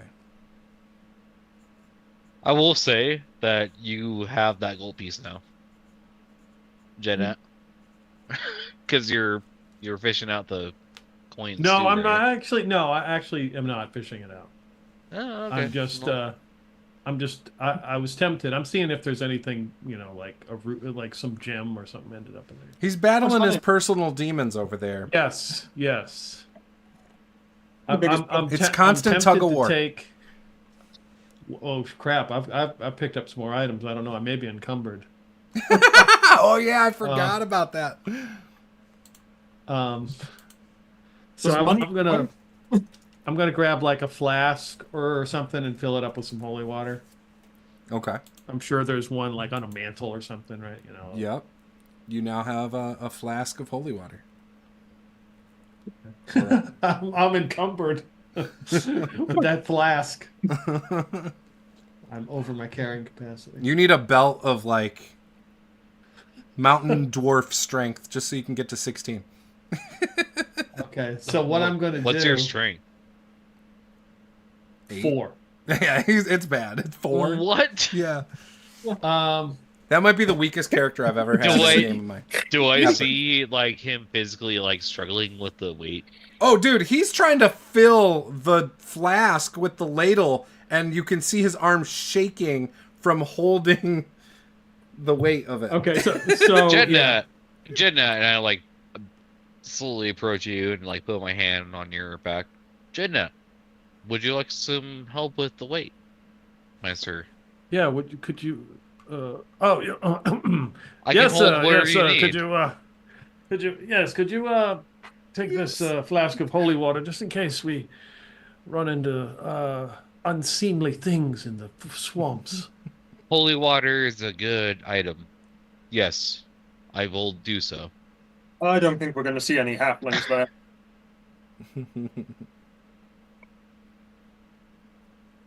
So I actually do have a flask in my inventory. I'm going to fill that with holy water and then fill up another one and give it to Farzever. Perfect. Or he's going to do it. I'm going to watch him. And I actually, let's see, I've got a scroll case. Yeah.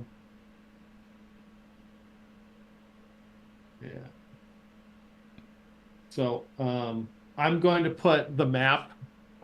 Oh, wait a second. I'm going to take the good ivory scroll case, and I'm going to hand Quindleberry my empty scroll case. Okay. Oh, Justin, if you need this, Quindleberry, in case we come across something, this looks like it could be of use to you. No problem. Then he just starts like putting like whatever you're giving him into random pockets in his chain shirt.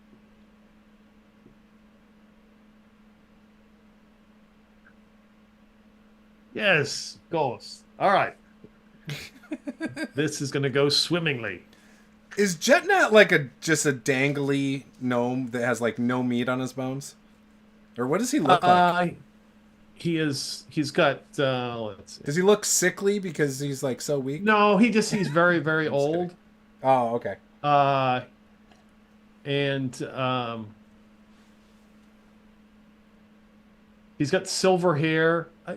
Well, he's wearing like real baggy, like he's wearing those vestments and stuff, so it's hard to tell. Mm-hmm. Keeps doing this, saying, "I am not a crook." No. Does he look old with like I don't know, like wrinkles and stuff for his age? No, he has Or very just like dark white eyes. hair old? He's like white hair old.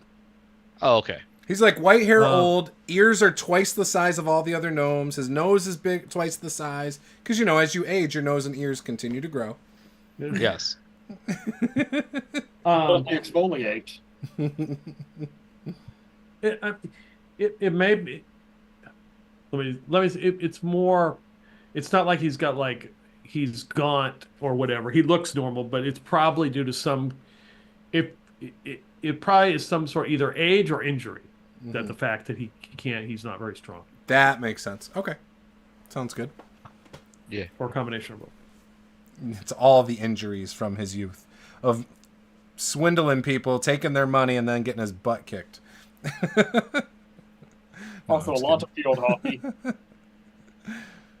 Awesome. Is there anything? I mean, we have obviously help yourself to all the holy water. Is there anything else you guys would need? How many holy waters are we talking about? Yes. I mean, you need something to carry it. We don't have very many vials to give away. It depends on him.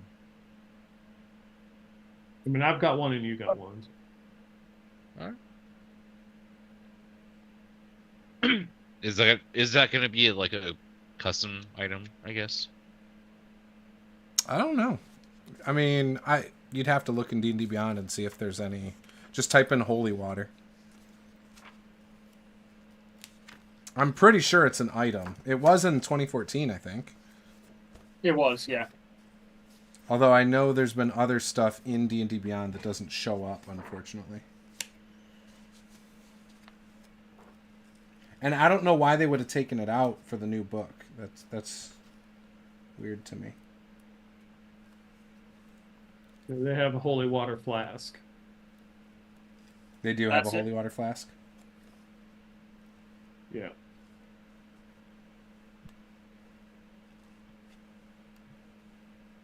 Okay, perfect. You All right. can't carry crap though. That's awesome.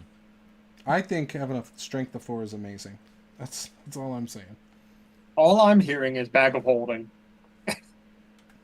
That's true, but that would make him encumbered to hold the bag. Would the bag of holding make you encumbered? I think it would, wouldn't it? He can't carry squat. No. Or you can't carry things and squat at the same time. That's difficult to do.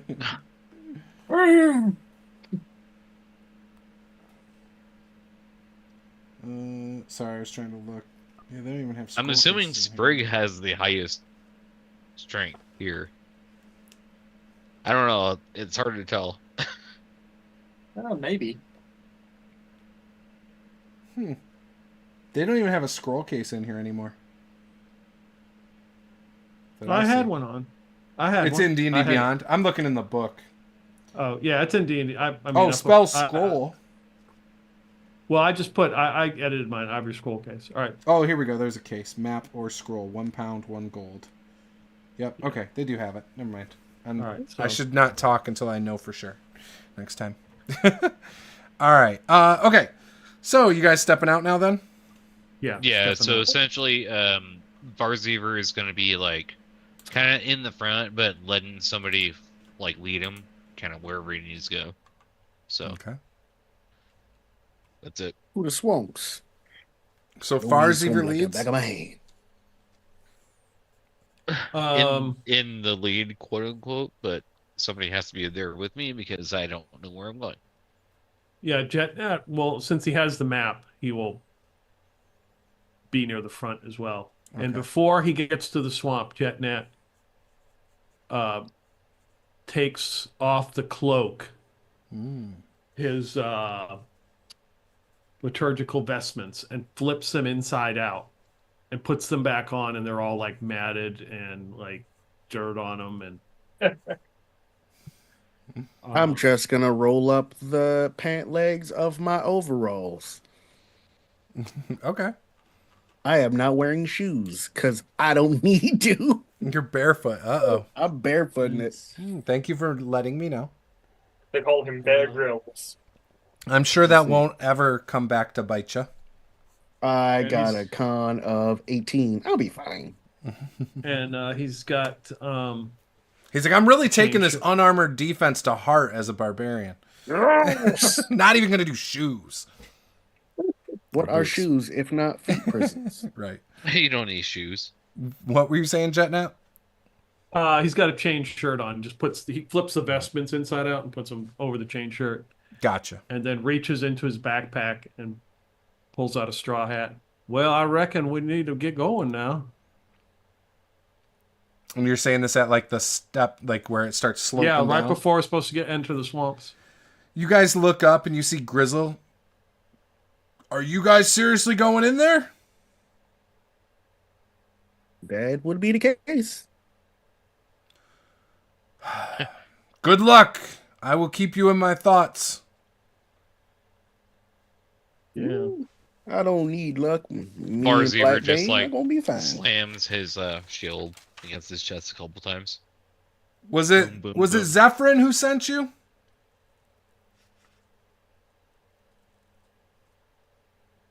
Was that the name of the high priestess? Yeah. Yeah. Yeah, the lady down there at the church, Yes. the temple. Okay. Well, I hope she makes it right for you. And he kind of watches as you guys are walking off. All right. So when you start walking in, there's gray fog you can only see clearly for about 30, I'd say 30 feet. We'll say feet just because that's how D&D uses its measurements. But you can probably see faintly maybe 40 yards. So beyond that, you can see quite a bit. It's obscured. Yeah, it's like hard. Like Yeah. you wouldn't be able to necessarily say, "Oh, that's a cat," for example. Speaking of which, you did see your cat walking out of town, by the way. Oh no. Your pet cat. It didn't walk out. You saw it when you were leaving town. Oh. Yeah, don't worry. It's not coming out into that swamp. No. I just want my druid character to be safe if anything happens to this one. Oh, there you go. Unless you want to take it with you. Oh, what would I do if I had a cat? It can stay there for now. For now. Okay. Meow. All right. Or meow. All right. So who is navigating? Is it Jetnat with the map? Yeah, I reckon so. I got the map here, and I'm from this swamp area. Yeah. So you get advantage because you have a map. When you look at the map, you pull it out, you go, wow, that's not what the village looks like anymore. It's got about half the buildings on the map than it does now.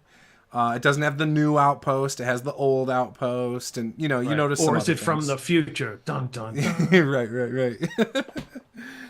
So do me a favor. Give me a with advantage wilderness or Whoa. survival. Survival. Wilderness. Yeah, there's no wilderness. Survival. Is this the first roll? Oh no, Yeah. one I of the think first rolls. Oh, it's destined to be a 1. Okay, that's advantage. That's good. That's a roll. That's a good roll.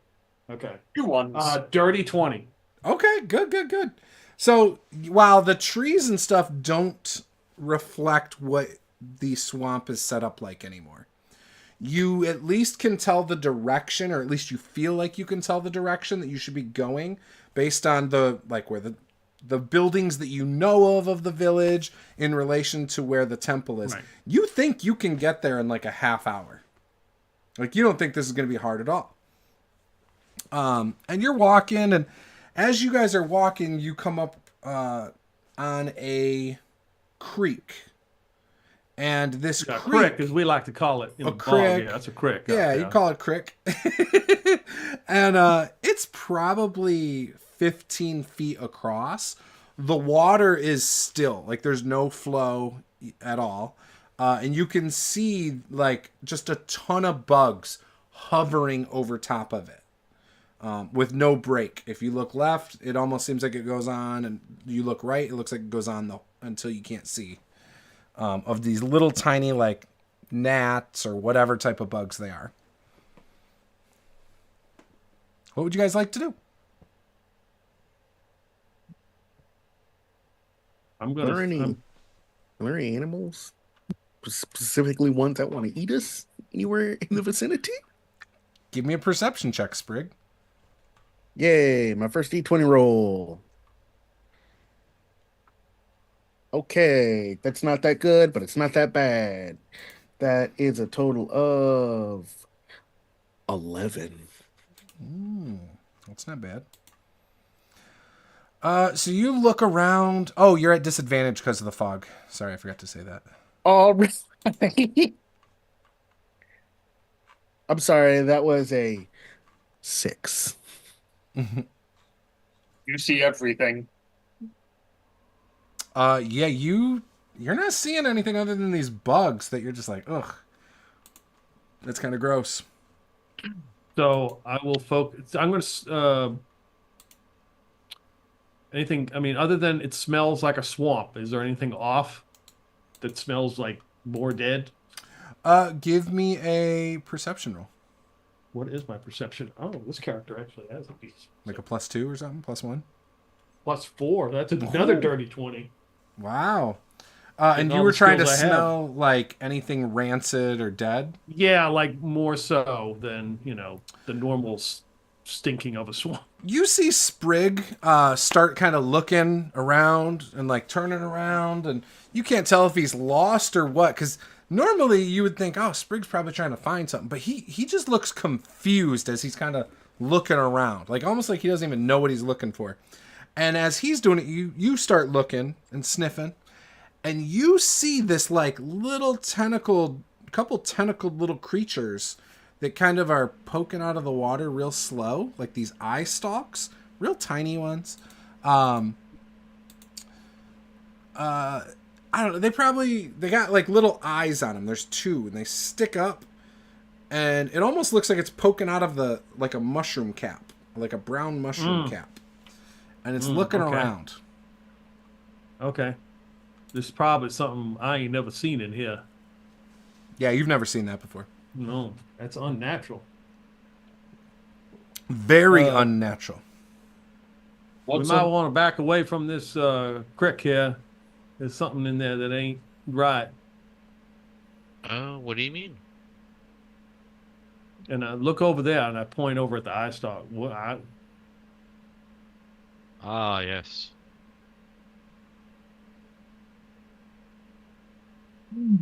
Well, that's not normal. That most definitely ain't normal. Just gonna look at the paladin. Is that the kind of thing that you are looking to expunge from the land? As much as I can, and then based on what I'm seeing right then and there, is there anything I can discern based on my studies or anything I can recall, kind of thing? Give me a nature check. Okay. Ha! 18. 18? Yeah. So you know this looks like some sort of cousin of a underdark creature known as a flump. From what I can tell, this is some sort of dark creature from the Underdark. It's called a flump, but it's not necessarily one of those. It's a cousin or something. So what you're saying is Something I've read in a book. I don't rightly recall. You would though. remember too, Farziver, that they're relatively harmless. Like they don't just go around attacking people. They're usually harmless, but they don't usually go around attacking people. But I mean, it's weird seeing them out here. so I shouldn't kill it and fry it for supper. Do what you will, but it's not natural seeing them out here. That's my point. Do we still see the two eyes? Yeah, you see more than two eyes. You see multiple of these creatures. So 2 eyes per creature. And actually, they start kind of coming out of the water and kind of hovering above the water. Like I will cast. Let's see. You can create an object.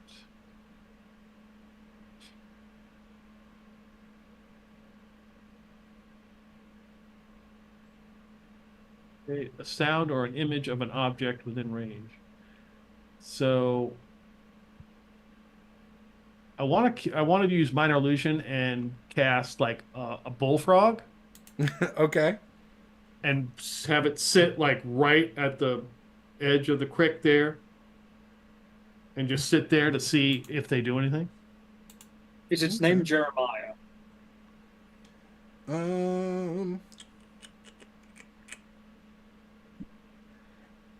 As you do that you see the bullfrog like on the side there, these things disperse and go. Okay. They like split up and go different directions to avoid the bullfrog. Almost like it startled them. Well, are the flies still all over the creek? Oh yeah. Ribbit. Well, should we continue on this here little venture? Well, yeah. I mean, we ain't gonna let no flies or flying floops get in our way. Hope y'all know how to swim. Why is that? I imagine we're gonna have to cross this here creek. Oh, The crick, you mean? That's By the way, the crick is not on the map at all. But okay, I will. you guys lead the way. I'm going to walk up to it, and I will take my flask of holy water out, and I will drop like one little droplet into the water and see how it reacts to it. It blends. As soon as it hits, it just blends in. You don't even see that it did anything different. how wide is the creek? Did I say 10 feet across? I thought you said like 15 or 20. 15, 20 feet? Yeah, let's go 15 feet. Let's go in the middle. All right, Varzever is gonna look at the edge of the creek. And he's gonna assess it and be like, "I'm just gonna jump across the rocks." It doesn't The look ones like that there's are, like- rocks to hop across. I'm gonna He's back gonna up. jump across to the point where there's another rock where he can step onto, and then get to the other side. Okay, He's gonna find that. give me an acrobatics check. Acrobatics. At disadvantage.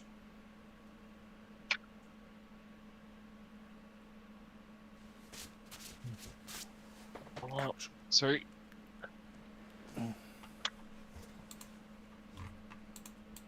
Got a 12. Okay. You as you start to jump, you land on the first rock. It's slippery though. And you're like, this is a little crazy. It's got like moss kind of growing up on it. You go to jump to the next one. As soon as you do, you slip. You almost make it to the second one, but you land about 2 feet short right into the water. And you feel, once you're about ankle deep in the water, you feel mud. And you go straight down almost up to your mid-thigh, just covered in mud and water. And you got mud and water all over yourself now. But you're not sinking anymore. You're just like... And it's like, ugh. Yeah.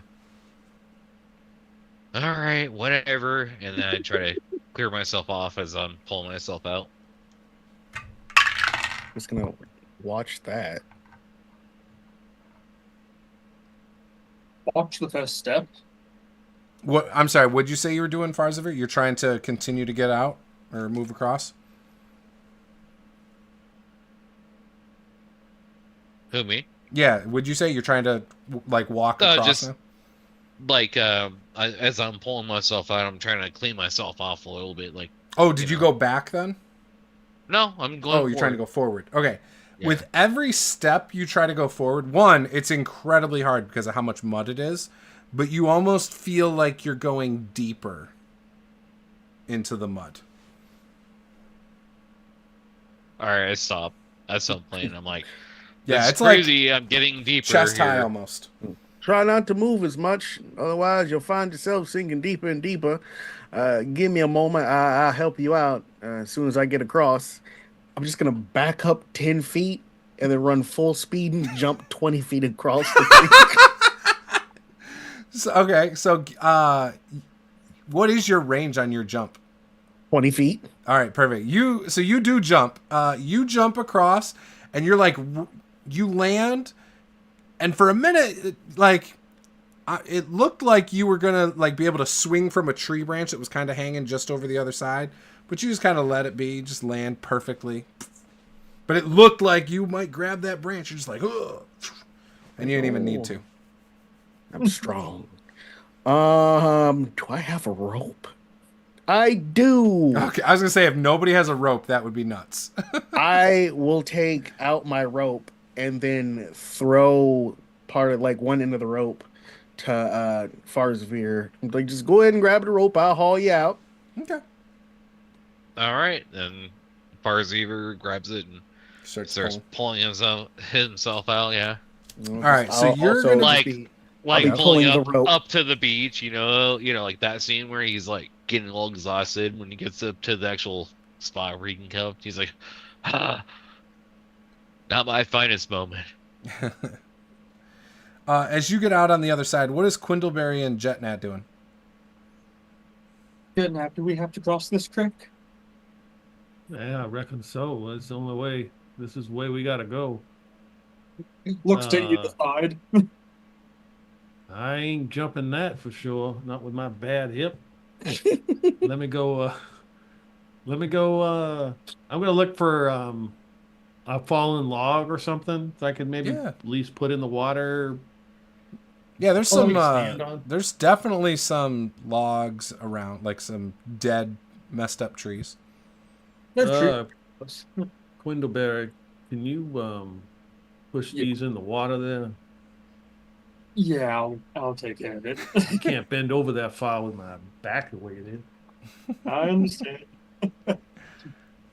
Stop pushing it over to where it needs to go. Perfect. Yeah, I'll say you're able to get, quite a few logs that you're trying to find, or, dead trees. There's even trees that it looks like kind of overhang some of the creek in certain spots that a couple axe whacks might even... Yeah.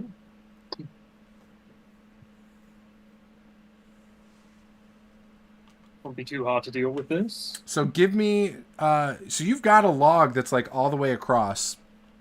What's your strength, Quindleberry? Mine is 12. And no one's there to help you. I feel like a log would be really damn heavy. You might not be able to line up a full 15-foot log. I don't necessarily need to line it up. I just need to make it long enough that we can jump him. Let's see. Here's what I'll do. Quindleberry and Jetnat, you guys can try to do that. You're trying to get a log large enough that you can jump off of it to get to the other side, right? Okay. Yep. So give me an athletics check or acrobatics. I'm going to be nice. Okay. Normally I wouldn't do that, but acrobatics also. Just to jump across or to move the log? To jump. You have a log that goes maybe halfway. So this is to jump off of a log to the other side. Okay. How much do you weigh? Let's see. You're gnomes, not much. Yeah. Well, the weight it says weight carried 59 and I weigh like 40, so like 95 pounds. Something like that. Oh dear, that might be difficult to throw. I could throw it. At least Yeah, like 3 or 4 feet. Quindleberry, I appreciate you helping. I always forget, and then I walk over to you and touch you on the shoulder, and it's like sparkle, like static electricity, and I cast guidance on you. Oh my. Okay. All right, so I will use acrobatics and try to get across with a 5. All right. So you jump. You do not make it, and you splash in the water. You sink, but you're on like the spot where it actually goes right to your chest. As you do that, though, everybody roll for initiative. Oh my. What? Okay. 6. All right. Type it in the chat. Oh. My dice like to bounce. Quindleberry might be the last one. I don't think he will be. Oh, no. Nate's top looks like. Achoo! Okay. Jetnat, not The bad. one time it doesn't make any difference whatsoever. Wow, Sprig is last, huh? Okay. Saving the best for last. All right. So Farziver and Jetnat, what are you guys doing on your turn? You don't see anything that poses a threat right off the bat, but you're not really actively looking for anything either. Well, Quindleberry, I don't know if he's jumped across yet, has he? No. Nope. Okay. I was waiting for you to get across. I did not. Hang on like 2 seconds here. 1 second. Yep. So yeah. I will go ahead. How about let's just say that my character is taking the turn to like observe his surroundings, kind of. Yeah, no problem. All right. So, Jetnat, what would you like to do? You're stuck in the mud. Well, You're real close to the edge, though. You are like you got almost there, but you are deep in it. yeah, And it takes some athletics to pull yourself out of this. I love your flawed characters. Let's see. I don't.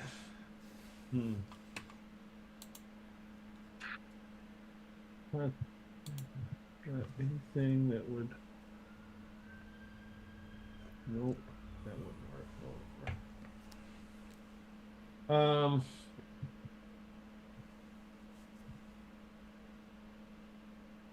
I mean, the only thing I think of is I could reach if I try to reach for like a vine or something to, or tree, like a tree root maybe that's coming out of the mud or something, try to pull on it. But I'm not going to try to move closer because I'd be afraid I'd just sink. Right. So okay, then here's what we'll do. Roll. Let's say you have a 2 in 6 chance. If you roll a 5 or a 6 on a d6, you can find a root. Nope. Nope. Okay. Never mind then. Yeah, you don't I'm see just anything. gonna. Yeah, I'm just gonna wait for Quindleberry or hopefully Sprague can throw me the rope or something. Okay. Farziver, you said you were kind of looking out for stuff. Give me a perception check. All right.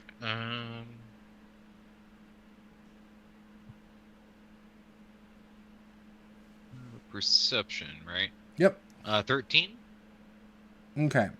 You see coming from down a little bit, about right where the fog gets like hard to see, so about 30 feet away, you see the eyes of a creature that's moving towards Jetnat. And it's just swimming across the top of the water. And you just see its eyes poking out. Oh, it's in the water. Mm-hmm. It's Okay, almost and like 2 he's- splashes has alerted something from far away. Right, and he's currently in the water, stuck in the mud, just like I was, right? Yep. Okay, so I grab my rope, and I try to lasso him out. Okay, give me a dex check, or just dex. Just dex, straight up dex. Yep. I'll do that. Oh, that's not good. 5? So you throw it and you completely miss. Like he can't even reach it. Right into the water and you start pulling it. And that will be your turn. We already did jet nets. All right. So this creature thing comes swimming up. By the way, it's been about how long did I say it was going to get to the place? I can't remember. 30 minutes. 30 minutes? Yeah. So it's been like only like something. 15 minutes that you guys have been on the road. On the road. In the swamps. 15, 10. All right, so this creature swims up. It can get the whole range up to Jetnat. Now, as it gets towards Jetnat, Quindleberry, you see the eyes of this thing, and you can tell it's got a long snout. It almost looks like a crocodile. And you see, right as it gets close to Jetnat, you see it go under the water. All right. All right. No. He missed. He missed, though. I rolled okay. 19 on the die. He missed. It's okay. He has a 50 armor class. 50 armor class.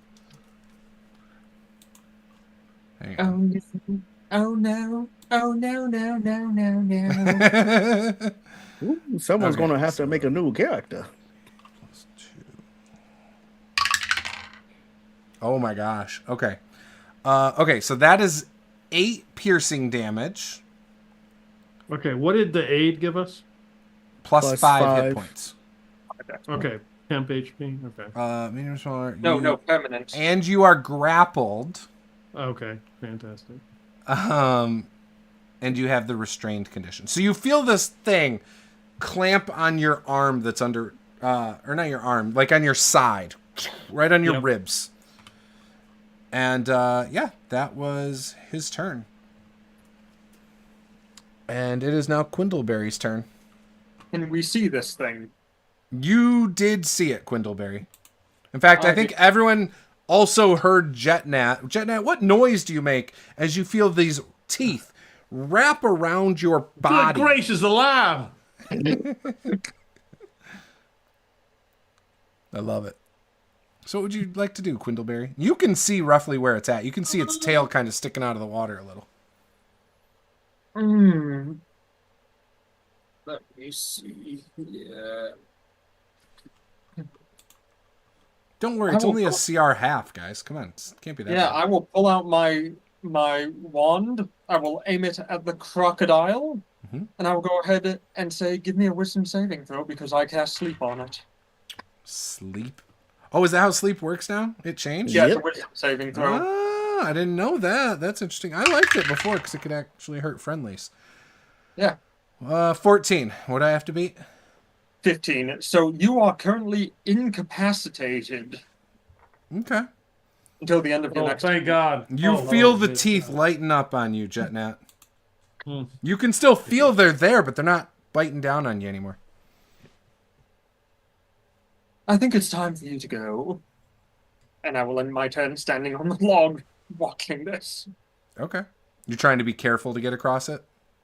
I am not even trying to get across it right now because there is Okay. a crocodile in the water. Sure. All right, Sprig, what would you like to do? I'm just gonna see this and go, ooh, that gator got my blood boiling. I'm fixing to rage. I'm just gonna like run and then jump with the great axe. I love it. So you're jumping into the water down onto it. I am jumping straight onto the croc. Great axe down. All right, you got inspiration. By the way, I think everyone deserves inspiration at this point. For sure. And I will, Sprig, you'll get a second one just because you're also doing this crazy. I'm gonna go ahead and burn one right now. There you go. Perfect. That's better. That's an 18 to hit. That will hit. That was churning. That is 12 points of slashing damage. You kill it. You manage to hit it and split its head in half. Split its head right in half. Let's ka-chow. Is Jetnat still going down the river? Like He's like, stuck in kinda like- mud. He's stuck in mud. There's no going down anywhere. Oh, Yeah. I'm gonna use my my rope and get him out. Just gonna I'll just trudge my way out. Yeah, you're able to get out, Sprig. In fact, you're right next to Jetnat. You could even help him. Just grab. You grab the rope that was thrown 10 feet out the other direction. You put it on Jetnat, and Jetnat's able to get pulled Man, out. put by it on that. Farzine. Put it on that gator. That's good eating. You The ain't pet. wrong. I'll haul the crocodile like corpse Yeah. out of the muck with When me. you set the crocodile on the side, you see it's got all sorts of these like black, little tiny black tendrils along its bottom side, and it almost looks like little mouths as well. It looks very unnatural. Ooh, that does that not pot, like I any. wouldn't eat that pot. You got to cut Oh, that out. perfect. You just snap those off and you cook them up. And I show Listen. them how to do that. Listen, that is not like any swamp puppy I have ever seen before in my life. I will not be eating from that. I would recommend against eating anything with black tendrils in the plagued area. Quindleberry, does- you were able to get across as well. I'm assuming they helped you get across as well. Yeah, do you want me to roll real fast? Or... No, you're good. We'll say you're good. That was Um, the encounter that was planned, and so it's already dead. So it's Oh, okay. eventually you So- would have gotten across somehow. I will take out my dagger, and I will begin to cut some of the pieces. So I'm going to try to cut some of the pieces off that don't look so effed up, and Yep. and then I cast Purify Food and Drink as a ritual to see if I can if it does anything. I'm not going to try on the stuff that's completely corrupted because I'm guessing I probably Mhm. can't even touch that. But like maybe there are parts of this thing that don't look as bad that we might be able to eat. Yeah, you're able to get. So you start doing this, and you're casting your spell and stuff. You're probably able to preserve maybe 1/10 of it, like that you would normally think you could eat. You could only eat about 1/10 of that. Well, I mean, it ain't. I mean, it ain't much of what, but it can be eaten. Now I can't carry. It's too much for me to carry. So anybody wants it, they can have it.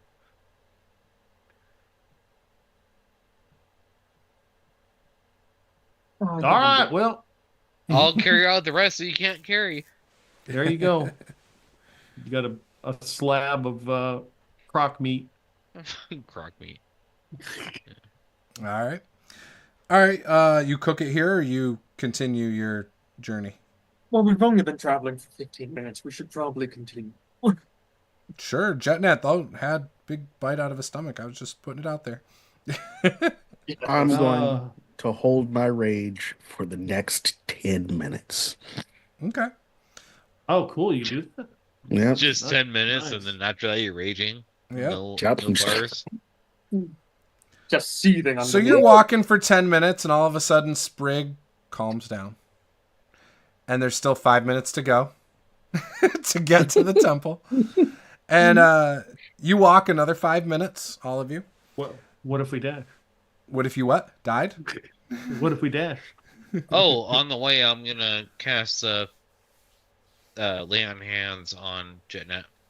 Okay. You don't need to be doing that. I can heal myself. Save it up, friend. Yeah, no, I get plenty of those per day. All right. So you come up to where That's 5 points Yep. of HP. 5 points. Okay. you see this large mound of mud. And at the base of it, you see what looks like, what is it called? Oh, shoot. You can basically see where there's like no ground. It almost looks like it goes down. And you can see at the bottom of this mud hill, you see stone. Clearly, this dome is where the temple is. The temple looks like it is actually submerged underground. Whether it's sunk or it was always underground is hard to say. You do know Thunar is a god of the skies, though, so it's kind of weird that it would be just underground. And as you...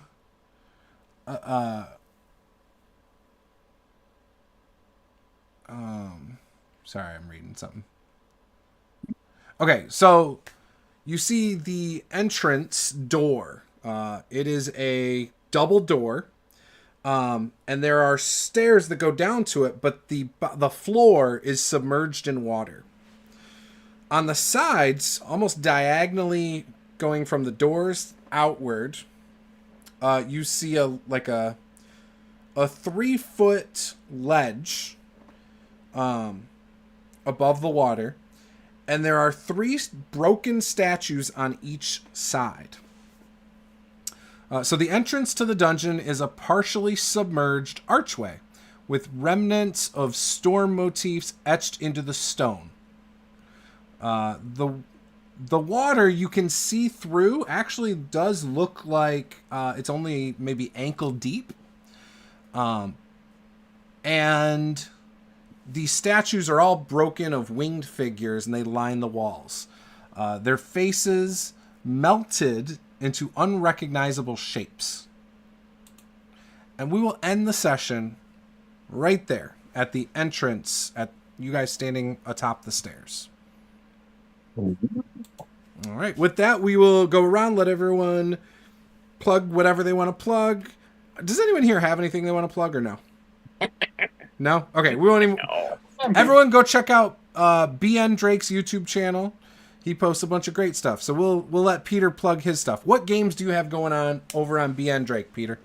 We have Old School Essentials. Currently, I'm uploading those videos. I will eventually upload the rest of the Star Wars videos. when we finally finish the campaign, which I've attempted 3 times to end the campaign, and it still continues. So maybe this next session we will end the Star Wars game. And thank you to everyone who has subscribed. I finally hit over 100 subscribers. It's actually lasted more than a week, so it may be real this time. Isn't this the 3rd time? 3rd or 4th? Yeah. Yeah. That's funny. So. I love it. Awesome. And then you can follow me on all the things. Blue Sky, MTG Juice, Juce. You can find me on Instagram, Master the Game RPG, Facebook. I'm trying to do more posting on the social media stuff, even if it's, just little fun memes or just posting questions or comments and stuff. I'm trying to get more engaged with the community. And you can also head on over to our Discord. I will have a 2024 D&D Monster Manual video up this next week. I'm getting the book on Tuesday, so it'll probably take like a day or 2 for me to kind of get through it, because Monster Manuals are kind of easy to go through, so I can't imagine it'll take more than a couple days. I could be wrong. It's the biggest one.